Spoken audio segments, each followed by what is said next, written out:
नमस्कार दोस्तों, स्वागत है आप सभी का एक बार फिर से उत्कर्ष नर्सिंग क्लासेज के ऑनलाइन प्लेटफॉर्म के ऊपर, जहां पे हम लेके आए एक और धमाकेदार session CHO exam special session. जी हाँ दोस्तों, आज के CHO एग्जाम स्पेशल सेशन में क्या रहने वाला है खास। आज के सेशन में कौन कौन से वो महत्वपूर्ण प्रश्न है जिनको हम डील करने वाले हैं, कौन कौन सी वो खास बातें हैं, कौन कौन से वो इम्पोर्टेंट टॉपिक है जिनको हम पढ़ने वाले हैं, समझने वाले हैं, सीखने वाले हैं।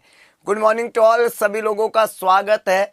और प्यारे दोस्तों, जैसा कि आपको पता है कि 19 फरवरी CHO का एग्जाम होना है। 27 दिसंबर आज हो चुका है और दिसंबर लगभग समाप्ति की ओर है। तो हमारे पास में प्यारे दोस्तों लगभग जो है 1 महीना और 22-23 दिन का समय बचा हुआ है। और इस समय को कैसे हम मैक्सिमम यूज कर सकते हैं, क्या क्या इंपॉर्टेंट तैयारी के अंदर और खास चीजें हम कर सकते हैं, समझ सकते हैं, सीख सकते हैं, ये तमाम बातें अगर आपको जाननी है तो इस बेहतरीन सेशन से जुड़े रहिएगा। यहाँ पे हम तमाम ये सब बातें डील करेंगे कि इस एग्जाम में क्या खास रहेगा और कौन कौन सी और महत्वपूर्ण चीजें जो हमें पढ़नी चाहिए। गुड मॉर्निंग टू ऑल, चलिए शुरुआत करते हैं इस शानदार सेशन की। और सेशन का सबसे पहला क्वेश्चन दोस्तों, लास्ट हमारा जो CHO का सेशन था वहीं से हम पढ़ने वाले हैं। वैसे आपको ये पता होना चाहिए, कुछ लोगों के कल ऐसे डाउट थे तो हम बता देते हैं कि CHO का जो एग्जाम है उस एग्जाम में 2 घंटे का आपको समय मिलता है और 100 क्वेश्चंस वहाँ पे आपसे पूछे जाएंगे। ये जो 100 क्वेश्चंस है उनके अंदर ध्यान रहे आपको कि हर एक क्वेश्चंस जो है वो 4 नंबर का रहता है। ईच क्वेश्चंस कैरी 4 मार्क्स और एक गलत आंसर देने पे प्यारे दोस्तों माइनस हो जाता है 1 मार्क्स। तो मतलब एक सही जवाब तो है 4 नंबर और गलत आंसर पे 1 नंबर आपका माइनस हो जाएगा। इस बात का आपको ध्यान रखना है इस पेपर के अंदर, तो नेगेटिव मार्किंग ना हो, ये खास उल्लेख इस पेपर के अंदर रहता है। और एक अच्छा पेपर होता है जो कि 90 मिनट्स के अंदर आपको 100 क्वेश्चंस करने होते हैं, 1.5 घंटे के अंदर, sorry that is not 2 hours, है ना। तो ये 90 मिनट्स का आपको समय मिलता है और 100 क्वेश्चंस आपको करने हैं। तो आपको एक बेहतरीन पेपर वहाँ पे करके आना है और इस बेहतरीन पेपर के अंदर जो है जो पॉजिटिव मार्किंग है वो 4 रहती है। तो 1/4 जिसको हम कहते हैं 0.25, ये आपका नेगेटिव मार्किंग है 0.25। इस बात का आपको ध्यान रखना है। क्लियर है। चलिए तो शुरुआत करते हैं एक शानदार सेशन की। और सेशन का सबसे पहला क्वेश्चन दोस्तों लास्ट सेशन के लास्ट क्वेश्चन से रहने वाला है। हमने बोला था आपको कि हमने लास्ट सेशन के लास्ट क्वेश्चन में आपसे पूछा और हमने पूछा था कि फेलियर टू पास मिकोनियम, क्या पूछा हमने, failure to pass meconium in first 36 hours, within first 36 hours. और ये सवाल कह रहा है कि उसके अंदर जो है बच्चे में एब्डोमिनल डिस्टेंशन भी हो रहा है, पुअर फीडिंग और एम्प्टी रेक्टम भी आ रहा है। एक तो बच्चा मिकोनियम पास नहीं कर पा रहा है, एक बच्चे में एब्डोमेन का डिस्टेंशन हो गया है, एक बच्चा पुअरली फीड कर रहा है और एक बच्चे में मिकोनियम भी वहाँ पे प्रेजेंस है। तो आपको ये बताना है कि इसको हम किस नाम से जानेंगे। और चुस्पंक्स डिजीज, एक ऑप्शन कह रहा है अपेंडिसाइटिस, माल एब्जॉर्प्शन और पेरिटोनाइटिस। 4 ऑप्शन हमने आपको दिए थे प्यारे दोस्तों। बहुत सिंपल कंसेप्ट था और प्रीवियस सेशन में हमने पढ़ा भी था कि जब मिकोनियम की बात करते हैं, मिकोनियम की, तो एक तो एग्जाम में आपको पूछा जाएगा कि ये मिकोनियम क्या है, मिकोनियम, ये मिकोनियम क्या है। तो ध्यान रहे प्यारे दोस्तों, मिकोनियम जो होता है ये फर्स्ट स्टूल होता है, फर्स्ट स्टूल होता है that is pass by newborn. जो न्यूबॉर्न बेबी पहला स्टूल पास करता है उसको क्या बोलते हैं, मिकोनियम बोलते हैं। और ये जो मिकोनियम होता है ये ब्लैक ब्राउनिश कलर का होता है, ब्लैकिश ब्राउनिश कलर होता है, ब्लैक कलर और ब्राउन कलर का होता है मिकोनियम। तो ब्लैकिश ब्राउनिश कलर का first stool that is pass by newborn is known as meconium. प्यारे दोस्तों ये मिकोनियम जो होता है इसको ओपियोइड डेराइवेटिव माना जाता है, ओपियोइड्स डेराइवेटिव माना जाता है। मिकोनियम इज ए ओपियोइड डेराइवेटिव्स, है ना, डेराइवेटिव्स, ये मिकोनियम को माना जाता है। और मिकोनियम बच्चा कब तक पास करेगा, तो जवाब है कब तक कुछ नहीं होता, ये फर्स्ट स्टूल ही होता है, पहला स्टूल होता है उसी को मिकोनियम कहते हैं। और दूसरा स्टूल होगा उसको फिर मिकोनियम नहीं कहेंगे, उसको ट्रांजिशनल स्टूल कहते हैं, लेकिन first stool is always meconium. Now meconium बच्चा कब पास करता है, मतलब पहला स्टूल जो है वो बच्चा कितने समय में पास करेगा। तो इसके मिकोनियम के पास के समय की बात करें प्यारे दोस्तों, अगर हम टाइम की बात करें तो जो मिकोनियम है वो न्यूबॉर्न बेबी पास कर देगा फर्स्ट 24 आवर्स के अंदर, पहले 24 घंटे के अंदर अंदर मिकोनियम पास कर देगा। ऐसा 90% बच्चे कर जाते हैं। मतलब 24 घंटे के अंदर अंदर मिकोनियम को पास कर देना, ऐसा 90% बच्चे कर जाते हैं। बचे हुए 10% बच्चे जो है नेक्स्ट 24 आवर्स में, नेक्स्ट 24 आवर्स में, मतलब 24 टू 48 आवर्स, ये जो समय रहता है, इस बीच में 10% बच्चे जो रिमेनिंग रहते हैं, जो पीछे बच जाते हैं, वो भी मिकोनियम पास कर देते हैं। तो फर्स्ट 24 आवर्स में 90% बच्चे मिकोनियम पास कर देते हैं और बचे हुए 10% बच्चे अगले जो है 24 घंटे में मिकोनियम पास कर देते हैं। तो सवाल आता है कि मान लो किसी बच्चे ने पहले 24 घंटे में मिकोनियम पास नहीं किया, तो उसको हम क्या बोलेंगे? मान लो एक बच्चा पैदा हुआ और उसने पहले 24 घंटे में फर्स्ट 24 आवर्स में मिकोनियम पास किया ही नहीं, तो अगर किसी बच्चे ने पहले 24 घंटे के अंदर मिकोनियम पास नहीं किया तो 90% चांसेज है कि उस बच्चे को एक बीमारी हो सकती है जिसको नाम देते हैं हर्चुस्प्रंग्स डिजीज। याद रखना, एक बीमारी है और इसका नाम है हर्चुस्प्रंग्स डिजीज। हर्चुस्प्रंग्स डिजीज ये एक बीमारी है, हर्चुस्प्रंग्स डिजीज, या इसी को क्या बोलते हैं? Mega colon. क्या बोलते हैं? Mega colon. ये बीमारी का दूसरा नाम है, ध्यान रखना। हर्चुस्प्रंग्स बीमारी बोल दो, मेगा कोलन बोल दो। इस बीमारी के अंदर होता है ए गैंग्लियन। ए गैंग्लियन मतलब गैंग्लिया एब्सेंट है, मतलब आंत का मूवमेंट प्रेजेंट नहीं होता है। जो बच्चा होता है उसकी आंत के एक पर्टिकुलर पार्ट में गैंग्लिया जो है वो एब्सेंट हो जाता है और उस गैंग्लिया की एब्सेंसी की वजह से आंत का वो हिस्सा, स्पेशली हम बोलते हैं सिग्मोइड कोलन का वो हिस्सा, मूव ही नहीं कर पाता है। इस बीमारी के अंदर बीमारी कुछ इस तरह का होता है कि मान लो ये बच्चे का स्टोमक है और स्टोमक के बाद में ये इंटेस्टाइन है और ये असेंडिंग, ट्रांसवर्स, डिसेंडिंग और सिग्मोइड कोलन और रेक्टम है। तो यहाँ पे क्या होता है कि बच्चे का जो आंत है, बच्चे का जो आंत है, उस आंत का एक हिस्सा ना ये मूव ही नहीं कर पाता है और ये एनस और रेक्टम हो गया। तो होगा क्या? मिकोनियम बीमारी जो होती है वो यहाँ पे होती है, यहाँ पे इस एरिया में, और ये एरिया होता है सिग्मोइड कोलन। और ये सिग्मोइड कोलन का एरिया जो है प्यारे दोस्तों, सिग्मोइड कोलन लार्ज इंटेस्टाइन का पार्ट है और हर्चुस्प्रंग्स डिजीज जो होती है, हर्चुस्प्रंग्स डिजीज जो होती है, ये लार्ज इंटेस्टाइन की बीमारी है। तो ये सिग्मोइड कोलन जो है इसके अंदर क्या देखने को मिलेगा? एब्सेंट होंगे गैंग्लिया, एब्सेंट होंगे गैंग्लिया। जब यहाँ पे गैंग्लिया नहीं होंगे तो क्या होगा? ये जो सामान होगा, मतलब आंत में जो भी बच्चे ने दूध पिया, किया, खाया पिया, सब सामान यहाँ पे आएगा, लेकिन ये आगे नहीं जा पाएगा क्योंकि आगे की आंत जो है वो तो हिल ही नहीं रही है। जब ये आगे नहीं जाएगा तो ये यहीं पे भरेगा, यहाँ भरेगा, यहाँ भरेगा, ये यहाँ भरेगा, ये यहाँ भरेगा, ये सामान यहीं पे भरता जाएगा। ध्यान रखना, ये भरता जाएगा, भरता जाएगा, भरता जाएगा और इस तरीके से ये प्रॉक्सिमल कोलन जो है ये साइज में बड़ी हो जाएगी। इसको मेगा कोलन कहते हैं। क्या कहते हैं इसको? Mega colon. वहाँ पे मेगा कोलन हो जाएगा, ऐसे हो जाएगा। और ये जो आंत का ये हिस्सा, इसका हो गया मेगा कोलन। क्या हो गया? Mega colon. और ये पेरिफ्री के अंदर सिग्मोइड कोलन में गैंग्लिया क्या हो जाता है? एब्सेंट। अब इसकी वजह से क्या होगा? ये जो अब बाहर मिकोनियम तो आएगा नहीं क्योंकि सारा सामान तो यही इकट्ठा हो गया, आगे मूवमेंट नहीं कर पा रहा है क्योंकि यहाँ पे मूवमेंट है ही नहीं। यहाँ पे तो पेरिस्टाल्सी मूवमेंट एब्सेंट है क्योंकि गैंग्लिया ही एब्सेंट है जन्म से बच्चे में। तो इसके बच्चे का पेट फूल जाएगा। यहाँ पे एक हमने शब्द लिखा है, देखो प्यारे दोस्तों, हमने लिखा है कि बच्चे का जो एब्डोमन है वो क्या हो जाएगा? एकदम फूला फूला हो जाएगा, डिस्टेंडेड। बच्चा भरे पेट की वजह से अच्छे से फीड नहीं करेगा। उसका रेक्टम बिल्कुल एम्प्टी पड़ा हुआ है। ये जो रेक्टम है ये एकदम खाली है, एम्प्टी रेक्टम है। क्यों? क्योंकि आगे सामान जा ही नहीं रहा है, तो एम्प्टी पड़ा हुआ है रेक्टम। और ये मेगा कोलन है, इसको हम एब्डोमिनल डिस्टेंशन कहते हैं। तो यहाँ पे डिस्टेंशन है। और ये जो बच्चा है ये अनेबल टू फीड ही नहीं कर पा रहा है क्योंकि आगे पेट फूला हुआ पड़ा है, तो फीड कर नहीं पा रहा है।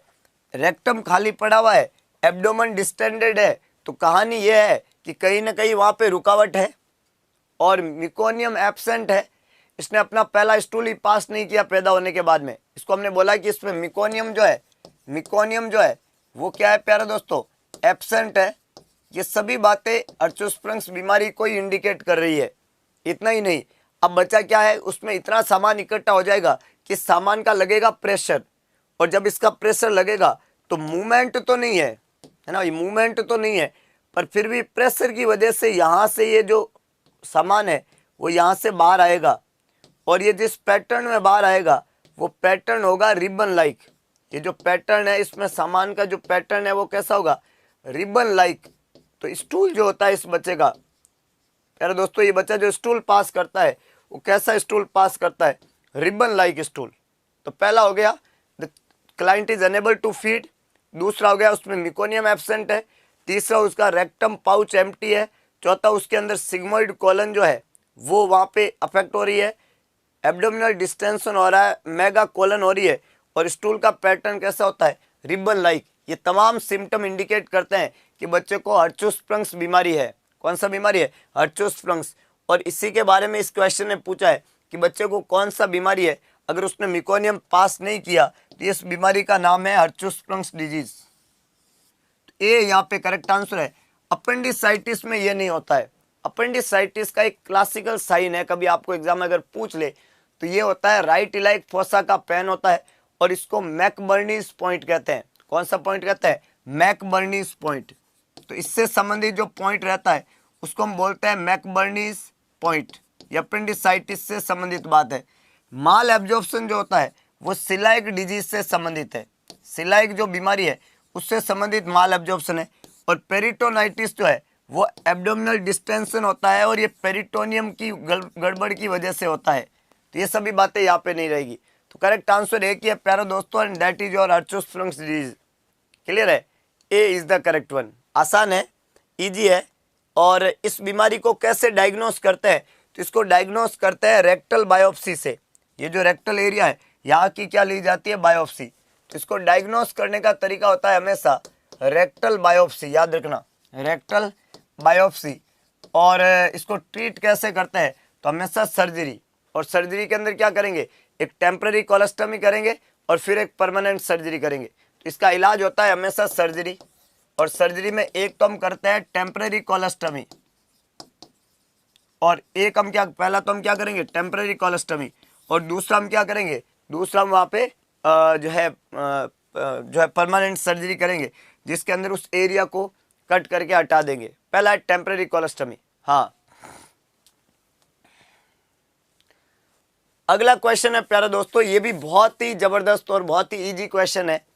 सोच के जवाब लिखना सभी लोगों को। क्वेश्चन दोनों लैंग्वेज में लो, दोनों लैंग्वेज में ले लेंगे भाई। देखो सवाल क्या कह रहा है, सवाल कह रहा है कि कौन सा पेशेंट रिसीव करेगा calcium from non dairy source. कौन सा मरीज जो है, कौन सा मरीज जो है वो कैल्शियम प्राप्त करेगा नॉन डेयरी सोर्स से। किससे, नॉन डेयरी सोर्स से, नॉन डेयरी प्रोडक्ट से। कौन सा मरीज कैल्शियम प्राप्त करेगा नॉन डेयरी सोर्स से। फिनाइलकीटोन्यूरिया, लैक्टोज इंटॉलरेंस, ऑस्टियोपीनिया और गाउट, 4 मरीज है यहाँ पे। कौन सा मरीज कैल्शियम रिसीव करेगा नॉन डेयरी सोर्स से। तमाम रसगुल्लों को अपना जवाब लिखना है, और आपके जवाब में 2 बातें चाहिए हमेशा मुझे, एक तो ताकत और एक हिमाकत, है ना। ताकत दिखानी है अपने ज्ञान की, हिमाकत दिखानी है कोशिश करने की। और जिन्होंने अभी तक अगरबत्ती नहीं लगाई है, एक स्पीड के साथ में 1 मिनट का समय दूंगा, अगरबत्ती लगा के खुद को कॉन्फिडेंट करें, ताकि किसी भी सवाल को समझने में बिल्कुल भी समस्या ना पैदा हो आपको, क्योंकि सवाल को समझना ही उसका जवाब है। अब हमने बोला कि डेयरी प्रोडक्ट बच्चा नहीं खाएगा, और उसको कैल्शियम लेना पड़ेगा नॉन डेयरी प्रोडक्ट से। नॉर्मली अगर मुझे कैल्शियम चाहिए तो लोग मुझे दूध पीने का कहेंगे, इस बच्चे को हम दूध नहीं पिला सकते। क्यों, क्योंकि उसको दूध से ही प्रॉब्लम है। ऐसा कौन सा बच्चा है प्यारे दोस्तों जिसको दूध से ही प्रॉब्लम है। कल मैंने ऐसे बच्चे का जिक्र किया था, और वो होता है लैक्टोज इंटॉलरेंस। प्यारे दोस्तों, लैक्टोज इंटॉलरेंस एक ऐसी बीमारी है जिसमें बच्चे को दूध से ही प्रॉब्लम होती है, और लैक्टेज नाम का एंजाइम वहाँ पे डेफिशिट होता है, तो लैक्टोज अपने बाई प्रोडक्ट में कन्वर्ट नहीं हो पाता है, जिसको हम ग्लूकोज और गैलेक्टोज के नाम से जानते हैं। समझ रहे हो बात को। तो लैक्टोज इंटॉलरेंस एक बीमारी है, और इस लैक्टोज इंटॉलरेंस बीमारी में बच्चे को दूध से ही प्रॉब्लम है ना, मिल्क से प्रॉब्लम है। क्योंकि लैक्टोज जो है, लैक्टोज क्या है, लैक्टोज एक कार्बोहाइड्रेट है, ध्यान रखना, ये एक डाइसैकेराइड है, कार्बोहाइड्रेट है, और जो कहाँ पाया जाता है, एक्सेस होता है ब्रेस्ट मिल्क में, एक्सेस इन ब्रेस्ट मिल्क। माँ के दूध में अगर आपको कोई पूछे कि सबसे ज़्यादा क्या होता है, आपका जवाब होगा लैक्टोज शुगर। तो वो लैक्टोज शुगर जो माँ के दूध में सबसे ज़्यादा पाई जाती है, ये लैक्टोज किस में कन्वर्ट होता है, ग्लूकोज और गैलेक्टोज में, ग्लूकोज और गैलेक्टोज में। और लैक्टोज को ग्लूकोज और गैलेक्टोज में कन्वर्ट करता है लैक्टेज नाम का एंजाइम। अब मान लो ये लैक्टेज नाम का एंजाइम वहाँ पे है ही नहीं, तो क्या लैक्टोज ग्लूकोज और गैलेक्टोज में कन्वर्ट होगा, नहीं। और अगर ये कन्वर्ट नहीं होगा, मान लो लैक्टोज नाम का एंजाइम जो है वो ग्लूकोज और गैलेक्टोज में कन्वर्ट नहीं होगा, लैक्टेज की क्या हो जाएगी वहाँ पे डेफिशिएंसी, और ग्लूकोज और गैलेक्टोज में कन्वर्ट नहीं होगा, तो लैक्टोज जो है वो आंत के अंदर ही इकट्ठा होगा। और जब लैक्टोज आंत में इकट्ठा होगा तो हमारी आंत उस लैक्टोज को टॉलरेट नहीं कर पाएगी। इस बीमारी को क्या नाम दिया जाता है, लैक्टोज इंटॉलरेंस। और ये एक खतरनाक बीमारी है कि नहीं है।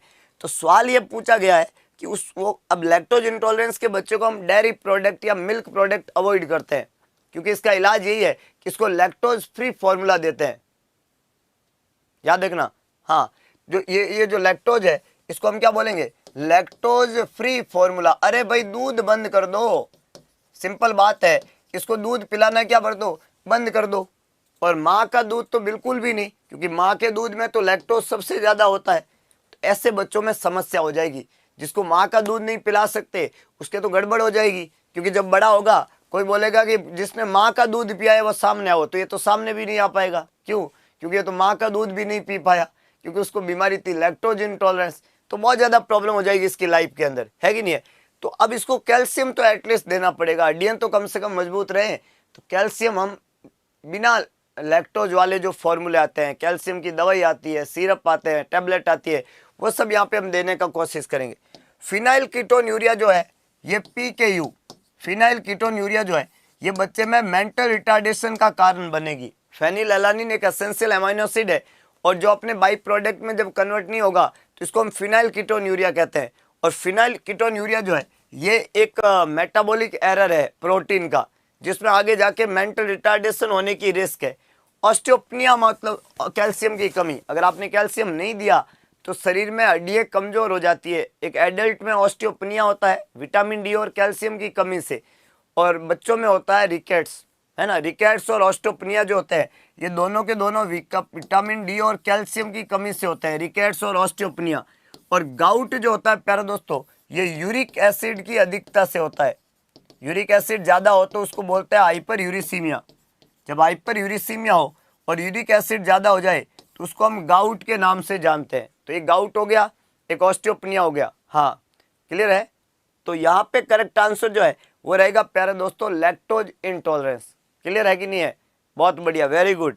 तो यहाँ पे अगले क्वेश्चन की तरफ हम बढ़ते हैं, और एक और छोटा क्वेश्चन है, तो आसान क्वेश्चन है, जगह का क्वेश्चन पूछा हमने कि जो वॉमिटिंग होती है, पाइलोरिक स्टेनोसिस का जो मरीज होता है, कल हमने इस बीमारी के बारे में आपको बताया था। पीडियाट्रिक में ये बीमारी छोटी छोटी है और छोटे छोटे सवाल आएंगे कि जैसे पाइलोरिक स्टेनोसिस है तो बीमारी कहाँ है, तो आपको ये पता होना चाहिए कि पाइलोरिक स्टेनोसिस बीमारी कहाँ है।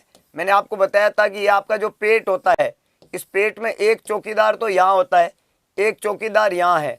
तो कौन से चौकीदार की बीमारी है पाइलोरिक स्टेनोसिस, इस वाले चौकीदार की, यह है पाइलोरिक स्फिंक्टर। एक चौकीदार यहाँ है, इसको बोलते हैं लोअर इसोफेजियल स्फिंक्टर, और इसको बोलते हैं पाइलोरिक स्फिंक्टर। कौन सा स्फिंक्टर, पाइलोरिक। तो ये बीमारी जो पाइलोरिक स्फिंक्टर है इसके ऊपर बीमारी होती है। और हमने कल भी बताया था आपको कि ये नैरो हो जाता है, थोड़ा नैरो।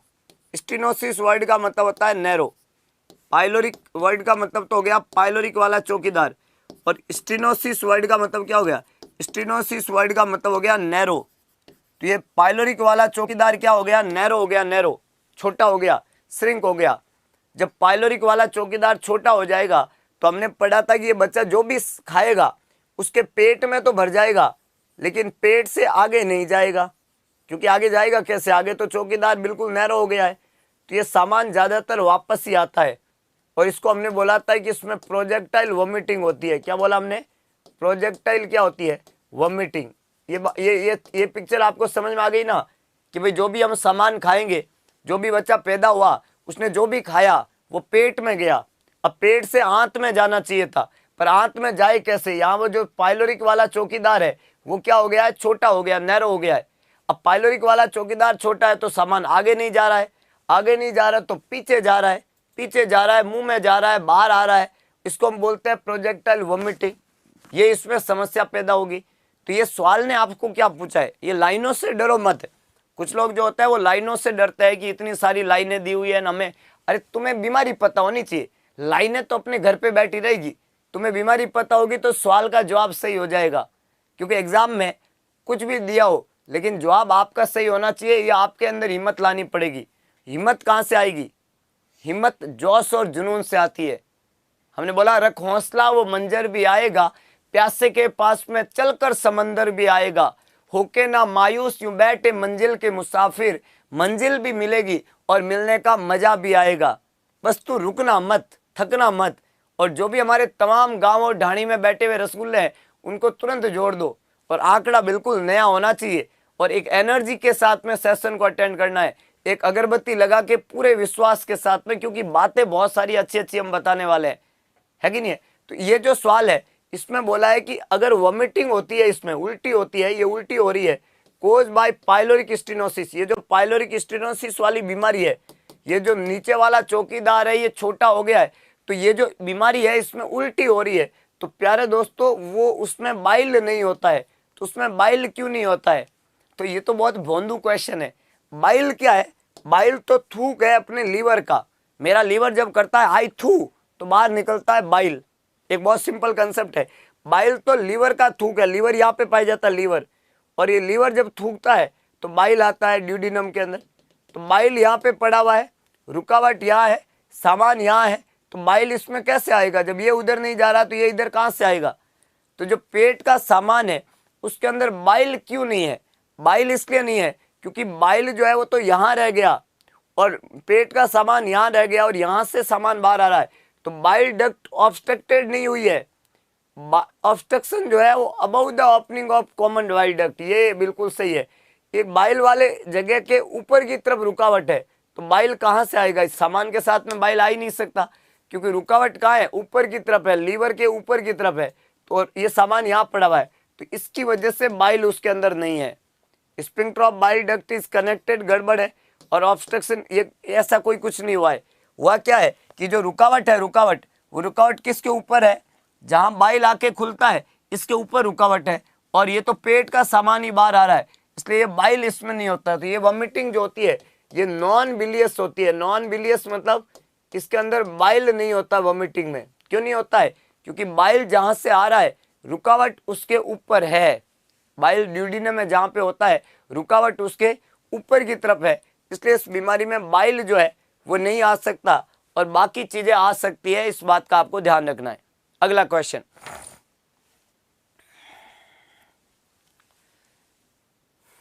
बिल्कुल बी बिल्कुल करेक्ट आंसर है और सभी लोगों ने सही जवाब लिखा है। फूल सिंह, स्वर्णिमा, नितिन कुमार, मनीष, बहुत बढ़िया, माही वर्मा, पंकज बेरवा, सिया, क्या बात है भाई। रसगुल्ले जो है स्पीड के साथ में, मतलब पूरी तरीके से। अर्पिता बिल्कुल सही है, हाँ। नौसीन खानम बिल्कुल सही है, सर्जरी करेंगे इसका, पाइलोरोमायोटोमी कर देंगे, बिल्कुल कर देंगे। और बताओ, है ना, और कुछ करना है वो भी बताते रहो आप, तो मजा आएगा, है कि नहीं है। और अगरबत्ती लगाते रहो और बोलो सियावर रामचंद्र की जय हो। देखो बहुत इंपॉर्टेंट है कि आप लाइफ में कितना बिलीव के साथ में चीजों को करते हैं।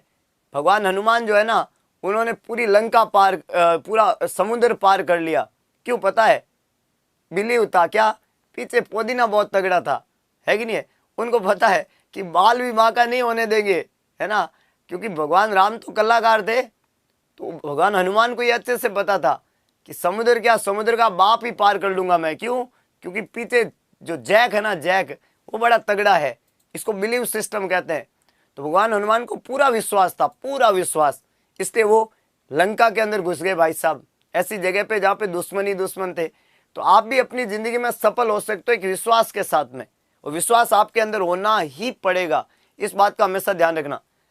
गंभीर रूप से बीमार शिशु को रैपर करने से पहले क्या नहीं करना चाहिए?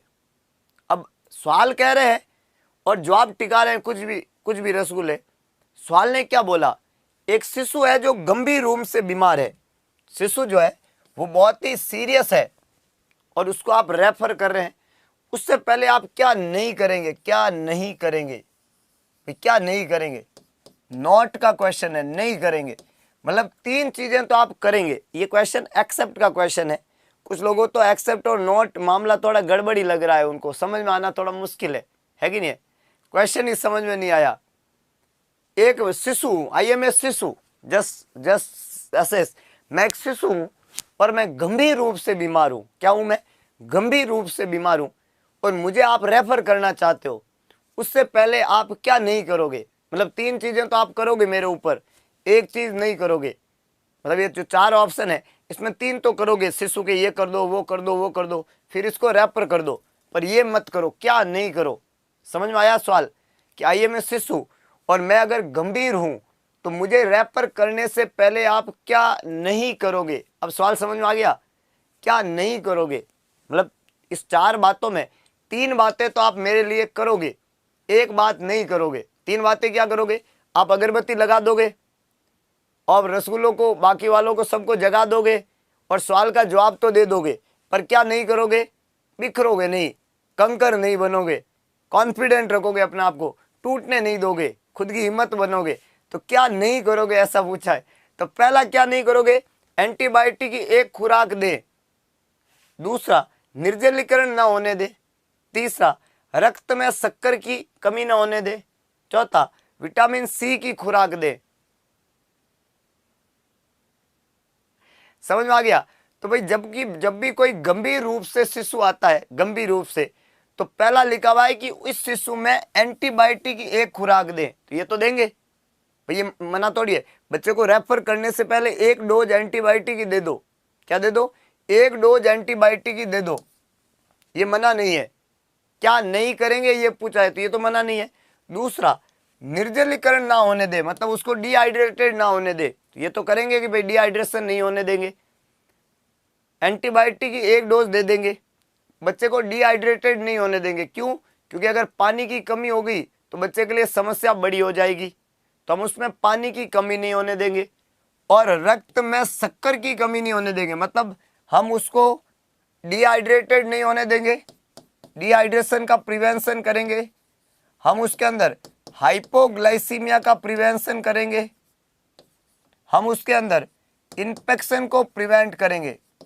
एंटीबायोटिक जो होती है ना दोस्तों, वो इन्फेक्शन को रोकती है, क्योंकि बच्चा सीवियर डायरिया का है तो इस बच्चे में रिस्क ऑफ इन्फेक्शन है, गंभीर रूप से बीमार है तो इन्फेक्शन है।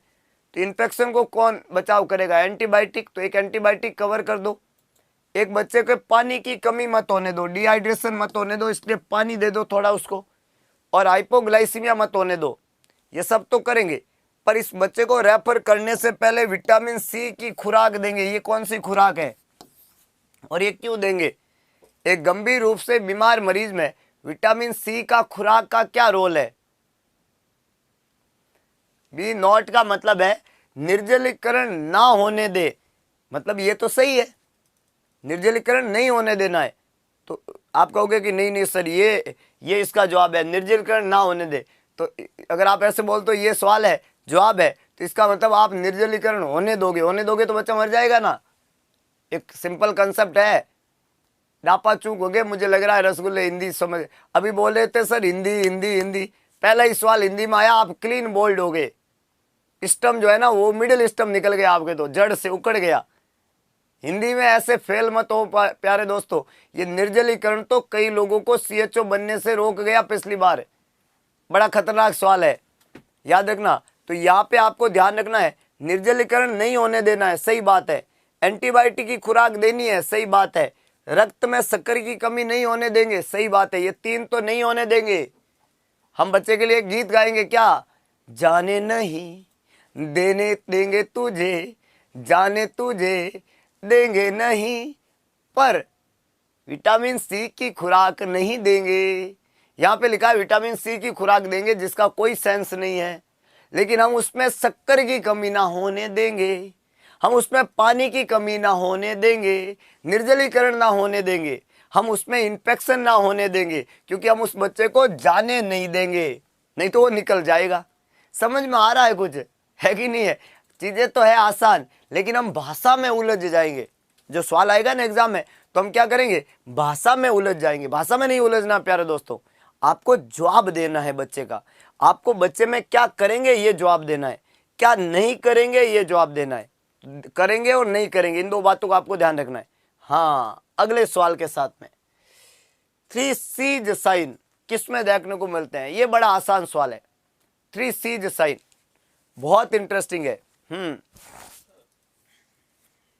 जवाब लिखे प्यारे दोस्तों, 3 सी लेके आए हम, 3 सी। कौन से 3 सी? जवाब लिखो, कफिंग, चोकिंग, साइनोसिस। जी हाँ, एक सी है कफिंग, एक सी है चोकिंग और एक सी है cyanosis. Yes my dear friend, एक सी है कफिंग, एक सी है चोकिंग और एक सी है साइनोसिस। इसको बोलते हैं 3 सी साइन। अब ये जो 3 सी साइन है ये किसके बारे में? टैफ, हर्चुसफ्लंक्स, इंटुससेप्शन और सिलाइडिज। ये जो चारों बीमारी है, चारों बीमारी में कुछ कुछ कुछ कुछ सिम्टम है। 3 वाला बहुत है मामला यहाँ पे, याद रखना। पहला लिखा हुआ है ट्रेकियो oesophageal fistula, ट्रेकियो oesophageal, oesophageal fistula. प्यारे दोस्तों, पहला जो शब्द है इस शब्द का नाम है ट्रेकियो इसोफेजियल फिस्टुला, या इसी को इसोफेजियल एट्रेशिया बोलते हैं। देखो, एक बीमारी है, बहुत जबरदस्त बीमारी होती है बच्चों में, इसको बोलते हैं ट्रेकियो इसोफेजियल फिस्टुला एंड या और इसोफेजियल एट्रेशिया। ये एक बीमारी है बच्चों में। इसमें क्या होता है कि आपका जो ट्रेकिया है, ये एक ट्रेकिया है जो सांस का पाइप है, और इसोफेगस है जो खाने का पाइप है।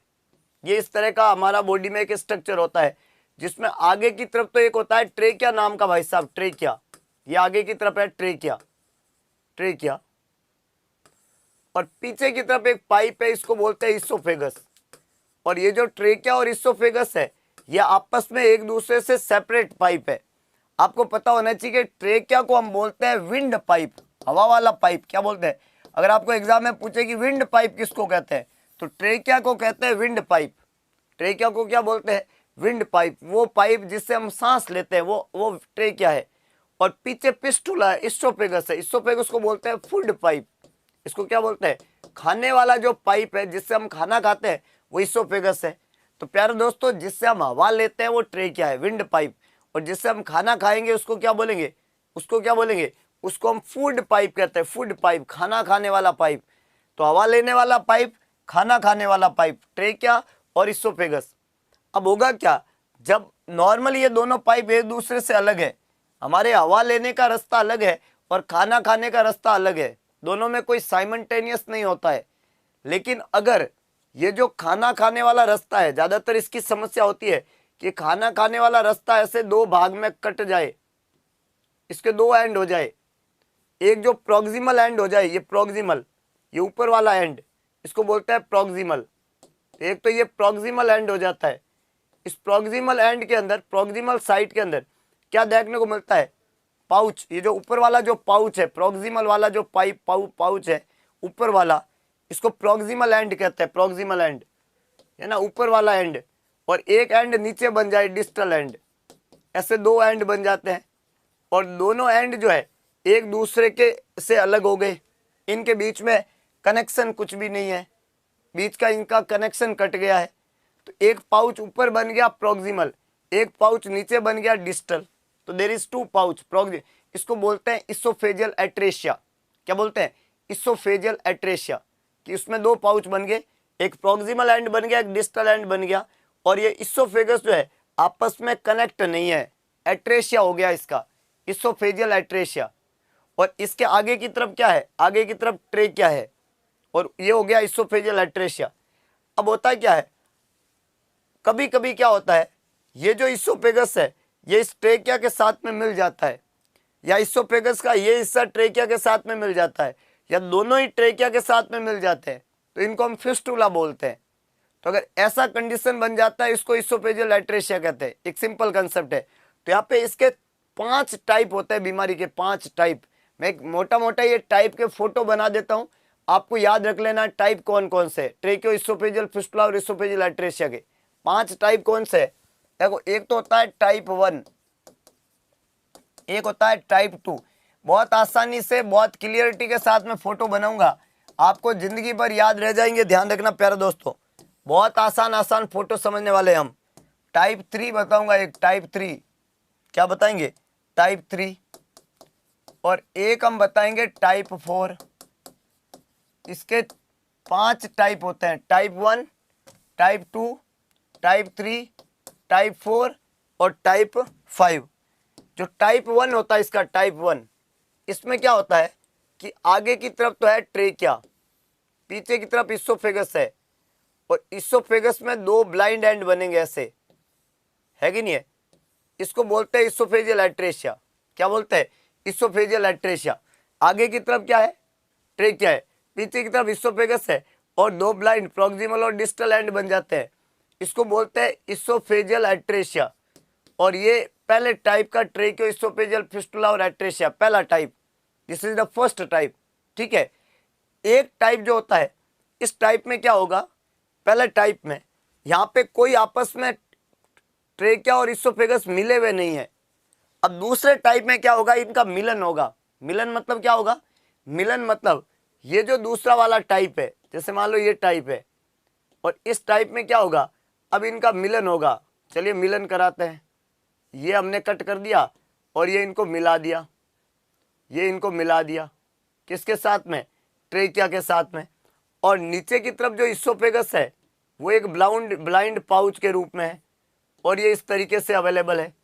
तो ऊपर की तरफ तो हो गया मिलन, किसके साथ में, ट्रेकिया के साथ में, इसको तो बोलते हैं फिस्टुला।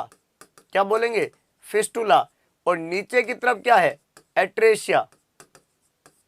तो यहाँ पे तो 2 ब्लाइंड एंड है, एक तो प्रॉक्सिमल एट्रेशिया है और ये डिस्टल एट्रेशिया है, और दोनों आपस में मिले हुए नहीं है।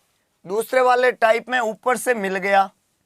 तीसरा वाला टाइप जब बनेगा, थर्ड टाइप जब बनेगा, ये 2 टाइप हो गए, थर्ड टाइप जब बनेगा तीसरा, तो तीसरे में क्या होगा कि ये जो आपका आगे की तरफ ट्रेकिया है और पीछे की तरफ इसोफेगस है, और इस बार इसका जो मिलन है वो नीचे वाले पाउच के साथ में होगा।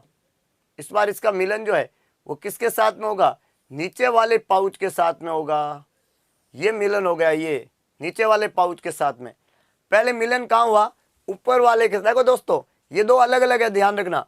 अगर ये मिल जाए तो टाइप 2 बन जाएगा, अगर ये मिल जाए तो टाइप 3 बन जाएगा।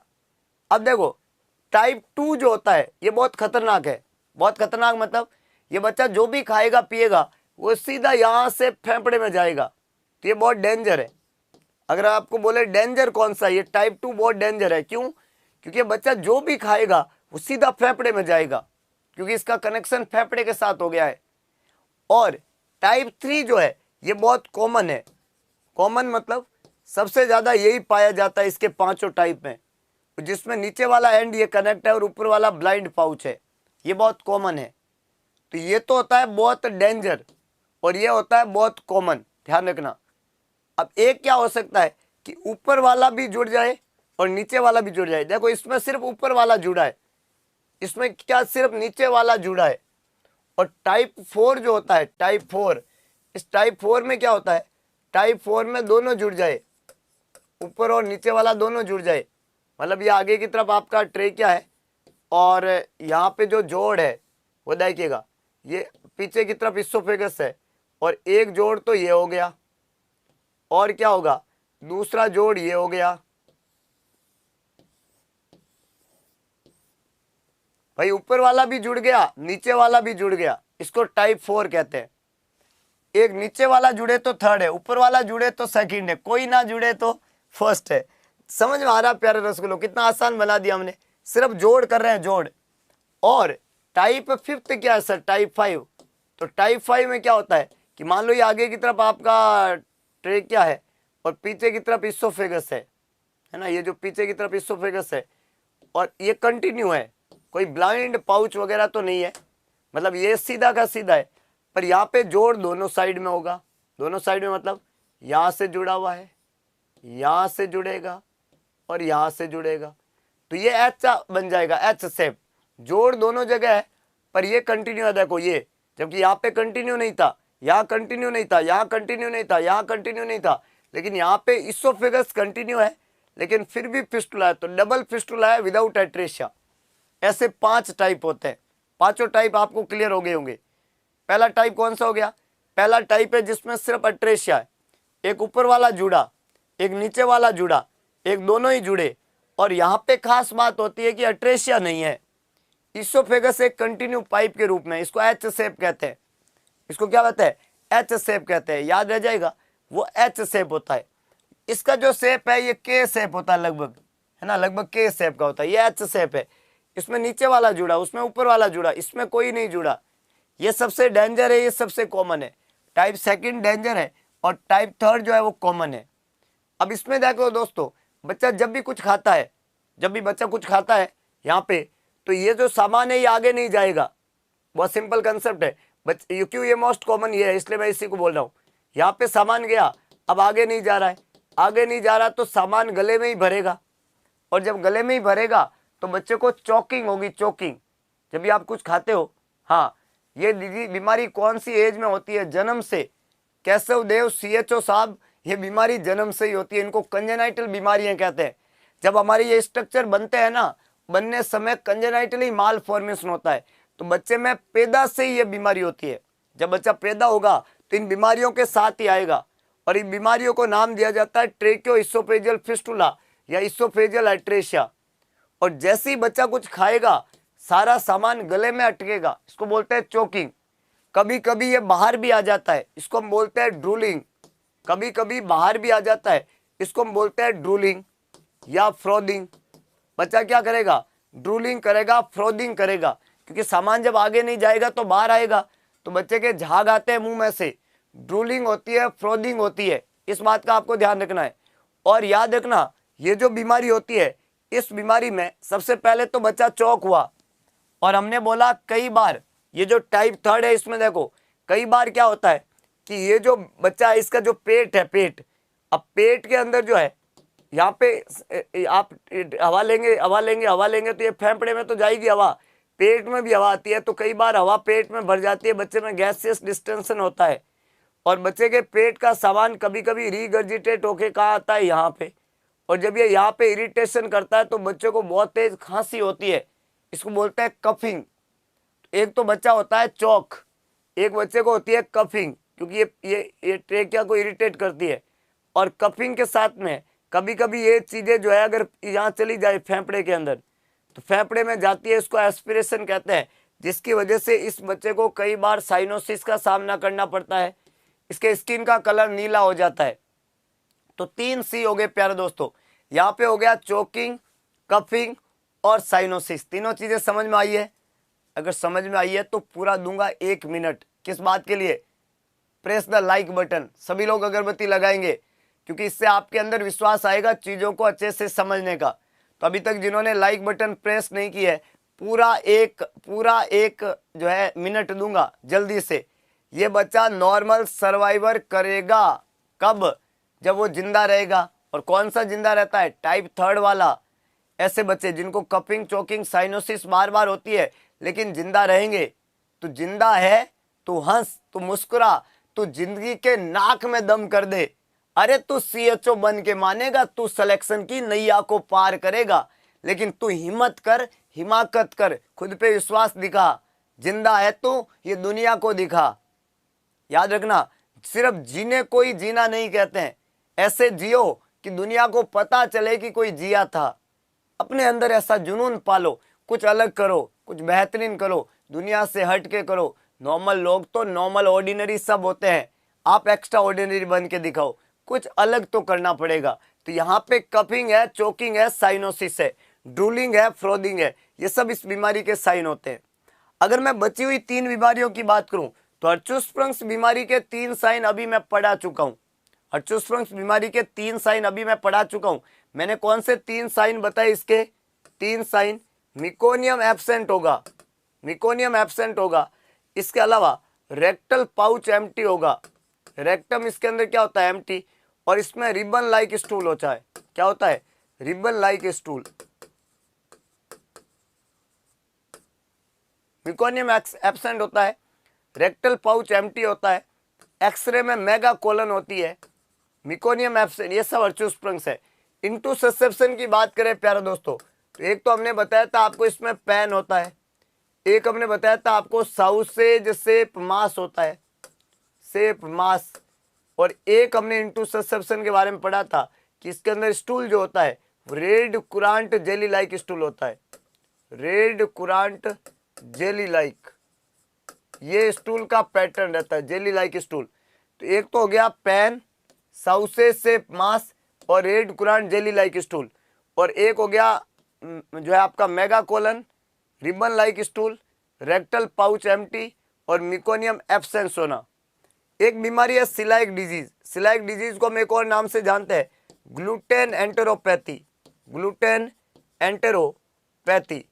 और इस बीमारी में क्या होता है, इस बीमारी में ब्रो, बार्ले, राई, ओट और व्हीट, ये जो सब्सटेंस होते हैं इनमें पाया जाता है ग्लूटेन, और इस ग्लूटेन से आंत को एलर्जी होती है, इंटेस्टाइन को, बच्चे की जो आंत होती है वो इस ग्लूटेन को एक्सेप्ट नहीं करती है, ग्लूटेन को।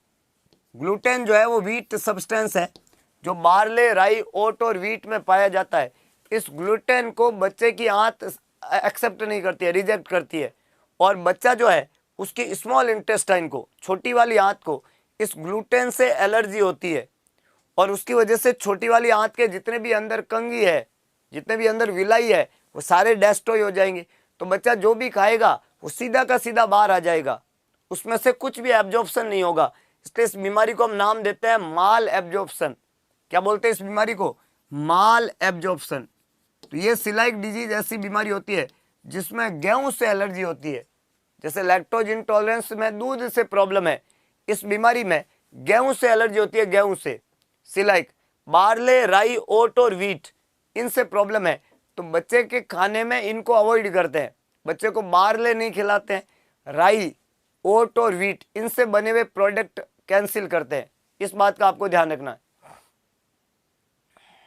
क्लियर है? हाँ, कोई भी सामान एब्जॉर्ब नहीं होता है सिलाइक बीमारी में, तो सिलाइक ऐसी बीमारी है। इसके अलावा इनटू ससेप्शन में हमने 4-3 साइन बताए, हर्ट्ज़ बीमारी के 3-4 साइन बताए, और हमने यहाँ पे आपको ट्रेकियोइसोफेजियल फिस्टुला के टाइप बताए। तो टाइप आई होप आपको समझ में आ गए कि यहाँ पे क्या टाइप होते हैं, 5 टाइप कौन से, और इन टाइप का क्या मतलब है। अगला क्वेश्चन, हाँ, जो जई, ये बिल्कुल नहीं खिलाएंगे, सही है।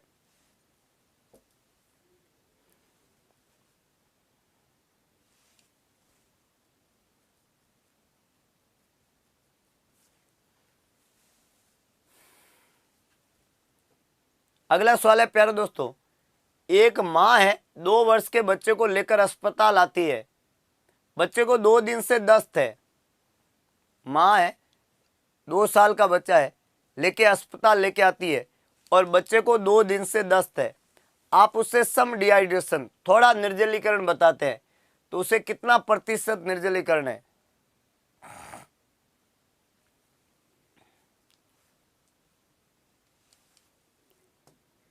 बड़ा इंटरेस्टिंग क्वेश्चन है। 2 दिन का बच्चा है, माँ अस्पताल लेके आती है, एक माँ 2 वर्ष के बच्चे को अस्पताल लेके आती है, बच्चे को 2 दिन से दस्त है, आप उसे थोड़ा निर्जलीकरण बताते हैं, तो उससे कितना प्रतिशत निर्जलीकरण है? मतलब आपने बोला कि इस बच्चे को थोड़ा निर्जलीकरण है, तो बताओ उस बच्चे को कितना प्रतिशत निर्जलीकरण है। यहाँ पे थोड़े का क्या मतलब है? थोड़े में थोड़े का दीजिए, होते ना ना कीजिए, ऐसा सुना होगा आपने। तो थोड़ा वो है, थोड़ा कितना प्रतिशत है? एक होता है कि डिहाइड्रेशन है ही नहीं, एक होता है कि डिहाइड्रेशन है ही नहीं, जैसे ये है 5 से कम है तो डिहाइड्रेशन है ही नहीं, नो डिहाइड्रेशन। डिहाइड्रेशन की 3 कैटेगरी होती है। अगर वहाँ पे बच्चे में 5 से कम % डिहाइड्रेशन है तो डिहाइड्रेशन है ही नहीं। अगर 5 से 10 के बीच में, ये जो दिया हुआ है 5 से 10 के बीच में, तो इसको बोलते हैं सम डिहाइड्रेशन। क्या बोलते हैं? सम डिहाइड्रेशन, थोड़ा डिहाइड्रेशन, ये सम डिहाइड्रेशन है। और अगर 10 से अधिक है तो इसको बोलते हैं सीवियर डिहाइड्रेशन। डिहाइड्रेशन की जब हम कैटेगराइज करते हैं, कैटेगरी का बात करते हैं, तो 2 दिन से दस्त है, सम डिहाइड्रेशन है, तो कितना प्रतिशत निर्जलीकरण है? ये निर्जलीकरण का परसेंटेज वैल्यू 5% से कम हो तो कोई डिहाइड्रेशन नहीं है, 5 से 10% हो तो थोड़ा डिहाइड्रेशन है, और 10 से ज़्यादा हो तो सीवियर डिहाइड्रेशन है। ऐसी 3 कैटेगरी हम यहाँ पे बनाते हैं और यहाँ पे भी उन्हीं 3 कैटेगरी के ऑप्शन हमने रखे हैं। तो क्वेश्चन में हमने आपको सम डिहाइड्रेशन का पूछा है और ना तो सीवियर का पूछा है और ना नो डिहाइड्रेशन का पूछा है। तो जब आपको सम का पूछे तो आपको भी जवाब सम का देना पड़ेगा। तो यहाँ पे करेक्ट आंसर प्यारे दोस्तों बी है कि उसको 5 से 10% निर्जलीकरण हुआ है 2 दिन के बच्चे को। और ये तो जवाब कभी मत करना, कई लोग जो है उनको जवाब पता नहीं होता है तो क्या चूज करते हैं कि साहब मेरे को पता नहीं है, तो बोले कौन सा डी ऑप्शन में है पता नहीं, तो ये चूज कर लेता हूँ पता नहीं। प्यारे दोस्तों इसको चूज मत करो, पता नहीं है तो तुम चुपचाप बैठ जाओ। अगर तुम इसको चूज करोगे ना तो तुम्हारा आता और पता दोनों कट जाएगा। अतः जो पहले आंसर आपने सही दिए थे वो भी कटेंगे और ये पता नहीं है तो कटेगा ही कटेगा। तो अतः और पता दोनों ना कटे, इसके लिए ऐसे जवाब को चूज नहीं करना है। तो 5 से 10 यहाँ पे करेक्ट आंसर है, बाकी सारे गड़बड़ है, इस बात का ध्यान रखना। अगला सवाल, एक और सवाल है और सवाल बड़ा इंटरेस्टिंग है, तो सोच समझ के जवाब लिखना क्या आंसर होना चाहिए। सवाल कह रहा है कि जब आप पाल्पेट कर रहे हो एब्डोमेन को एक हाइपरट्रोपिक पाइलोरिक स्टेनोसिस वाले बच्चे में, तो आपकी फाइंडिंग क्या रहेगी। एचपीएस का बच्चा है, हाइपरट्रोपिक पाइलोरिक स्टेनोसिस, एचपीएस का बच्चा है और उसको आप एब्डोमेन को पाल्पेट कर रहे हो, एब्डोमेन को क्या कर रहे हो, पाल्पेशन कर रहे हो एब्डोमेन का, एचपीएस का बच्चा है। तो आपको ये बताना है कि उसके अंदर आपकी क्या फाइंडिंग मिलेगी। एज ए नर्स आपको क्या मिलेगा, फाइंडिंग क्या होगी। Rhythmic peristaltic wave in lower abdomen, distended colon, olive size mass in right upper abdomen और मार्क्ड टेंडरनेस अराउंड एब्डोमेन।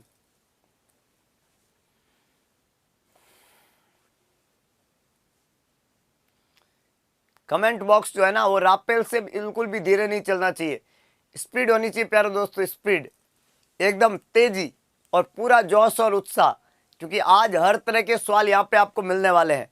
जिनकी हिंदी की इच्छा है वो भी हम पूरी करेंगे, इंग्लिश की इच्छा भी पूरी करेंगे, मिक्स टाइप की इच्छाएं भी पूरी करेंगे। लेकिन आप पूरा कॉन्फिडेंस और उत्साह के साथ में, जिन्होंने अभी तक अगरबत्ती नहीं लगाई है प्रेस द लाइक बटन। इससे क्या होगा, आपने सुना होगा नन्ही चींटी को, छोटी चींटी, बहुत कुछ सीखते हैं हम उससे। नन्ही चींटी जब दाना लेकर चलती है, चढ़ती दीवारों पर 100 बार फिसलती है, 100 टाइम्स, 100 बार फिसलती है, मन का विश्वास रगों में साहस भरता है। देखो कितना खतरनाक बात बोली, उसके मन में ये विश्वास है कि वो चढ़ जाएगी, तो बार बार उसके रगों में साहस भरता है। और चढ़कर गिरना और गिरकर दोबारा चढ़ना कभी नहीं अखरता है, कोई फर्क नहीं पड़ता है, गिरे तो क्या वापस चढ़ेंगे, तो गिरकर चढ़ना कभी नहीं अखरता। आखिर उसकी मेहनत बेकार नहीं होती, आखिर उसकी मेहनत बेकार नहीं होती। कोशिश करने वाले की कभी हार नहीं होती, कोशिश करने वाले की कभी हार नहीं होती। तो यहाँ पे मेहनत वो इंपॉर्टेंट है, विश्वास इंपॉर्टेंट है, बिलीव सिस्टम काम करेगा। Rhythmic peristaltic wave lower abdomen के अंदर, ये जवाब यहाँ पे नहीं रहेगा। लोअर एब्डोमेन में रिदमिक पेरिस्टाल्टिक वेव जो है वो फाइंडिंग पाइलोरिक स्टेनोसिस में पाल्पेशन में नहीं मिलेगी। ये आप अगर इंस्पेक्शन कर रहे हो, चुपचाप एब्डोमेन को देख रहे हो तो मिलेगी, पाल्पेशन की ये फाइंडिंग नहीं है। कॉलन जो है वो डिस्टेंडेड होगी, ये इसकी फाइंडिंग नहीं है, ये एचपीएस में हो सकता है, हाइपरट्रोपिक पाइलोरिक स्टेनोसिस में हो सकता है। एक यहाँ पे लिखा हुआ है ओलाइव शेप मास। जी हाँ दोस्तों, ये जो ओलाइव शेप का मास है राइट अपर क्वाड्रेंट में, याद रखना ओलाइव शेप मास, हमने बोला था इनटू ससेप्शन में साउसेज शेप मास होता है, साउसेज शेप, और ये किस में होता है, ये इनटू ससेप्शन में होता है, इनटू ससेप्शन। लेकिन इस बीमारी में क्या होगा, इस बीमारी में ओलाइव शेप मास होगा, सी यहाँ पे करेक्ट है। Marked tenderness around the abdomen, abdomen के आसपास थोड़ी सूजन है, इसको हम या आपका इंटेस्टाइन के अंदर कोई अल्सर वल्सर या ऐसा कोई समस्या यहाँ पे होने की संभावना रहती है।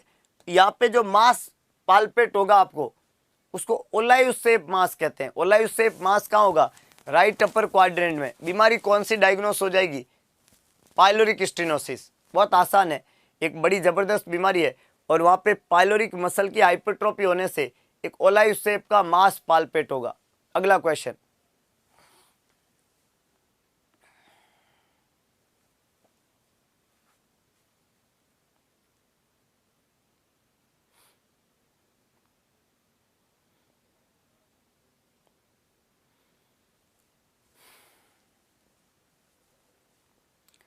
रूल ऑफ 10, अलग अलग रूल होते हैं जिंदगी में। यहाँ पे पूछा है रूल ऑफ 10। रूल ऑफ 10 किस में यूज करते हैं? एक रूल ऑफ 9 पढ़ते हैं, बर्न में यूज करते हैं। रूल ऑफ 9 आपने सुना है, रूल ऑफ 9। तो रूल ऑफ 9 जो होता है, रूल ऑफ 9 ये तो यूज करते हैं बर्न के मरीज में। किस में यूज करते हैं? पोस्ट बर्न मरीज में। रूल ऑफ 9 है, ये तो बर्न के मरीज में रहता है, जिसमें बॉडी के अंदर बॉडी सरफेस एरिया जो होता है, BSA, बॉडी का जो सरफेस एरिया है, उस एरिया को कैलकुलेट करने के लिए हम ये काम में लेते हैं, और जिसमें बॉडी को 9 परसेंटेज में डिवाइड कर देते हैं। इसको रूल ऑफ 9 कहते हैं। तो रूल ऑफ 9 पूछे तो ये बर्न के अंदर होता है। रूल ऑफ 10 जो होता है ये क्लेफ्ट लिप के अंदर होता है। ध्यान रखना, क्लेफ्ट लिप की जब हम सर्जरी करते हैं तो उसके टाइम को डिसाइड करने के लिए रूल ऑफ 10 काम में लेते हैं। इसमें क्या होता है कि जिस मरीज को सर्जरी होना है, क्लेफ्ट लिप वाला जो मरीज है, इसमें 10 ग्राम परसेंटेज तो हीमोग्लोबिन होना चाहिए। 10 ग्राम परसेंटेज, 10 LBS बच्चे का वजन होना चाहिए, और उम्र जो है बच्चे का वो 10 वीक होना चाहिए। तो बच्चा जो है वो 10 वीक का हो, उसका हीमोग्लोबिन जो है 10 ग्राम परसेंटेज हो, और उसका वजन जो है वो लगभग 4.5 किलो 4 किलो के आसपास हो। तो 10 gram percentage haemoglobin, 10 LBS weight, और 10 वीक जो है उसका उम्र, इसको बोलते हैं रूल ऑफ 10।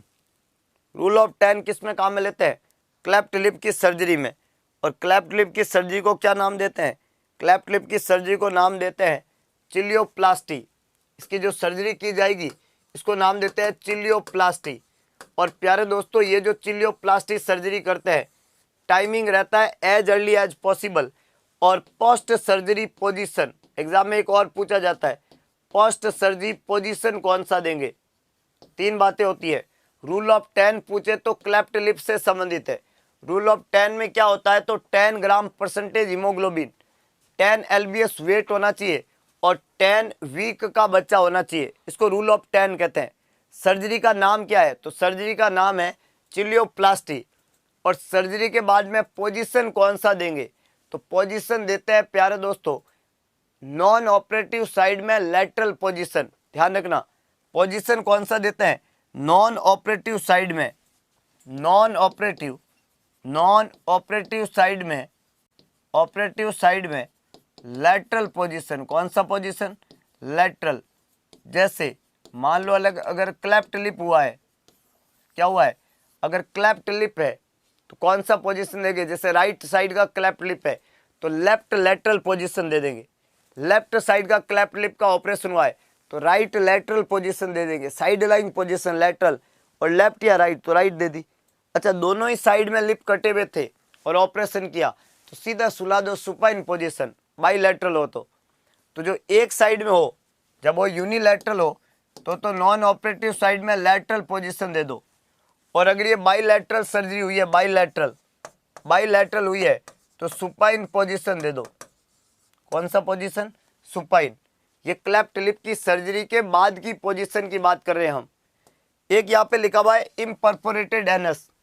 इसमें जो आपकी आंत है, आंत का सबसे लास्ट पार्ट है एनस, और एनस जो है ये बंद है और उसका परफोरेशन नहीं हुआ है। जब एनस बंद है और उसका परफोरेशन नहीं हुआ है, वो एनस खुला नहीं, बंद का बंद रह गया और आगे से एनल ओपनिंग हुई नहीं, तो एनल ओपनिंग का एब्सेंट होना। याद रखना, इम्परफोरेटेड एनस का मतलब होता है absent of anal opening, absent of anal opening. जब एनल ओपनिंग बिल्कुल एब्सेंट होती है आगे से, तो इस कंडीशन को हम बोलते हैं इम्परफोरेटेड एनस। क्लियर है? और ट्रेकियोइसोफेजियल फिस्टुला, 3C साइन अभी हम पढ़े थे, कफिंग, चोकिंग और साइनोसिस। और एक लिखा हुआ है CHD, congenital heart disease. Congenital heart disease जो होती है साइनोटिक, ए साइनोटिक और ऑब्स्ट्रक्टेड होती है। तो ये सभी बातें एक एक करके होती है। यहाँ पे आपको क्लेफ्ट लिप में रूल ऑफ 10 याद रखना है, सर्जरी का नाम याद रखना है, सर्जरी का पोजीशन याद रखना। छोटे छोटे सवाल आएंगे, तो अगर सर्जरी के बाद की पोजीशन पूछे तो जवाब दे देना, नाम पूछे तो जवाब दे देना, सर्जरी कब करते पूछे तो जवाब दे देना, सर्जरी में कौन सा रूल यूज करते हैं तो जवाब दे देना। क्योंकि सभी बातें आपको पता है कि भाई कौन सी सर्जरी है, सर्जरी का रूल क्या है और सर्जरी में पोजीशन कौन सी देते हैं। ये भी आपको अब पता चल गया। When feeding an 18 month old child, 2 दिन बाद में उसमें क्लेफ्ट पैलेट रिपेयर का सर्जरी किया और उसमें आप फीडिंग दे रहे हैं, तो एज ए नर्स आप लिक्विड न्यूट्रिशन कैसे ऑफर करेंगे? ये तो इंग्लिश वालों के लिए, कुछ लोग इंग्लिश मीडियम के हैं उनके लिए। अब हिंदी वालों के लिए बोलूं तो हिंदी वालों के लिए है क्लेफ्ट पैलेट की मरम्मत के 2 दिन बाद में, क्लेफ्ट पैलेट की मरम्मत के 2 दिन बाद में एक 18 महीने के बच्चे को खिलाते समय एक नर्स निम्न का उपयोग करके तरल पोषण प्रदान करेगी। ये हिंदी वालों के लिए है।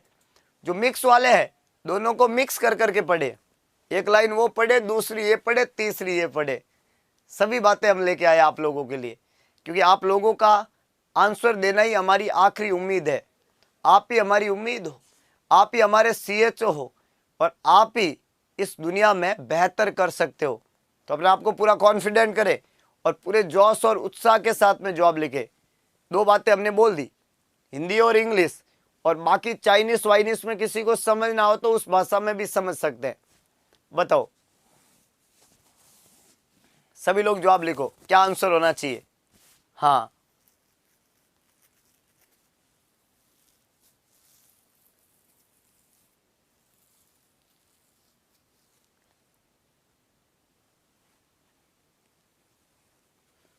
Plastic cup, silastic nasogastric, flexible स्ट्रो, रबड़ कोटेड इन्फेंट स्पून।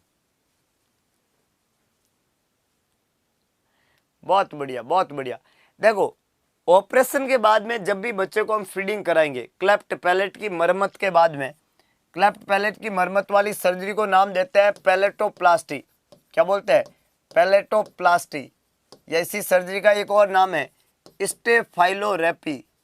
स्टेफाइलोरेपी, पैलेटोप्लास्टी और स्टेफाइलोरेपी, ये 2 सर्जरी होती है जिसका टाइमिंग जो होता है प्यारे दोस्तों, समय, ड्यूरेशन, सर्जरी का जो समय है वो होता है 6 to 18 मंथ। 6 से 18 महीने की उम्र में ये सर्जरी करते हैं। ज़्यादातर 9 से 12 महीना, ज़्यादातर 9 to 12 मंथ ये सर्जरी का एग्जैक्ट समय होता है। वैसे समय जो है वो 6 से 18 महीना कभी भी कर सकते हैं। सर्जरी का टाइम, सर्जरी का नाम है स्टेफाइलोरेपी, जैसी को बोलते हैं पैलेटोप्लास्टी, और ये सर्जरी का टाइम है। सर्जरी के बाद में, मरम्मत करने के 2 दिन बाद में एक 18 महीने के बच्चे को फीडिंग करानी है। तो जब हम उसको खिलाएंगे तो ये जो सर्जरी के अंदर, ऑपरेशन के अंदर जो सूचर लगे हैं उनको डैमेज होने का रिस्क है। इस सर्जरी के बाद में ज़्यादातर बच्चे को क्या करेंगे? प्रॉन पोजीशन देंगे। कौन सा पोजीशन देंगे? Prawn position. सर्जरी के बाद में ज़्यादातर बच्चे को कौन सा पोजीशन देते हैं? प्रॉन पोजीशन देंगे, उल्टा लेटाएंगे बच्चे को। तो इस सर्जरी का आपको एग्जाम में पूछा जाए कि बताइएगा इस सर्जरी को जो है, इस सर्जरी में हम क्या इंपॉर्टेंट जो है वो यहाँ पे काम में लेंगे। पहला है plastic cup, silastic nasogastric, flexible straw, रबड़ कोटेड इन्फेंट स्पून। तो सर्जरी के बाद में जो महत्वपूर्ण चीज़ है मतलब वो है बच्चे को फीडिंग, और फीडिंग के लिए हमेशा याद रखना, हमेशा काम में लिया जाता है रबड़ कोटेड। क्या काम में लेते हैं? रबड़ कोटेड इन्फेंट स्पून, जिससे बच्चे को सर्जिकल साइट पे इंजरी होने का रिस्क नहीं है। याद रखना, क्या काम में लिया जाएगा? क्या काम में लिया जाएगा? रबड़ कोटेड इन्फेंट स्पून। तो यहाँ पे करेक्ट आंसर डी है। प्लास्टिक कप काम में नहीं लेते हैं, और सिलास्टिक नेजोगेस्टिक काम में नहीं लेते हैं, और फ्लेक्सिबल स्ट्रो काम में नहीं लेते हैं। तो यहाँ पे क्या रहेगा? रबड़ कोटेड इन्फेंट स्पून, डी यहाँ पे करेक्ट आंसर है। ए, बी और सी तीनों ही गलत स्टेटमेंट है, याद रह जाएगा। रबड़ coated infant spoon, D correct है। क्लियर है? हाँ। अरे प्यारे दोस्त, 6 से 18 महीना में 12 और 18 सब आता है, या कंफ्यूज मत हो। कुछ लोग कंफ्यूज हो रहे हैं, 12 से 18 भी है, 9 से 12 भी है, 6 से 18 भी है। 6 से लेके 18 के बीच में सब आते हैं। एग्जाम में एक बार ये जवाब आया हुआ है 9 से 12, एक बार ये आया हुआ है 12 से 18, है ना। तो अलग अलग तरह के ऑप्शंस आते हैं, ये सभी सही है, क्योंकि 9 से 12 भी 6 से 18 में आते हैं, 12 से 18 भी 6 से 18 में आते हैं। भाई अगर 12 महीने 18 बोलूँ तो ये 6 से 18 के बीच में है ना। 9 से 12 बोलूँगा तो ये भी 6 से 18 के बीच में। जो भी ऑप्शन आते हैं एग्जाम में वो इस तरीके के ऑप्शन आए हुए हैं, तो आपको चूज इसी में से करना है कि नहीं? तो यहाँ पे करेक्ट आंसर जो है वो कौन सा बनेगा? रबड़ कोटेड इनफेंट स्पून। पोजीशन कौन सा देंगे? प्रॉन। सर्जरी का नाम क्या है? पैलेटोप्लास्टी। और इसको क्या बोलते हैं? स्टेफाइलोरैपी।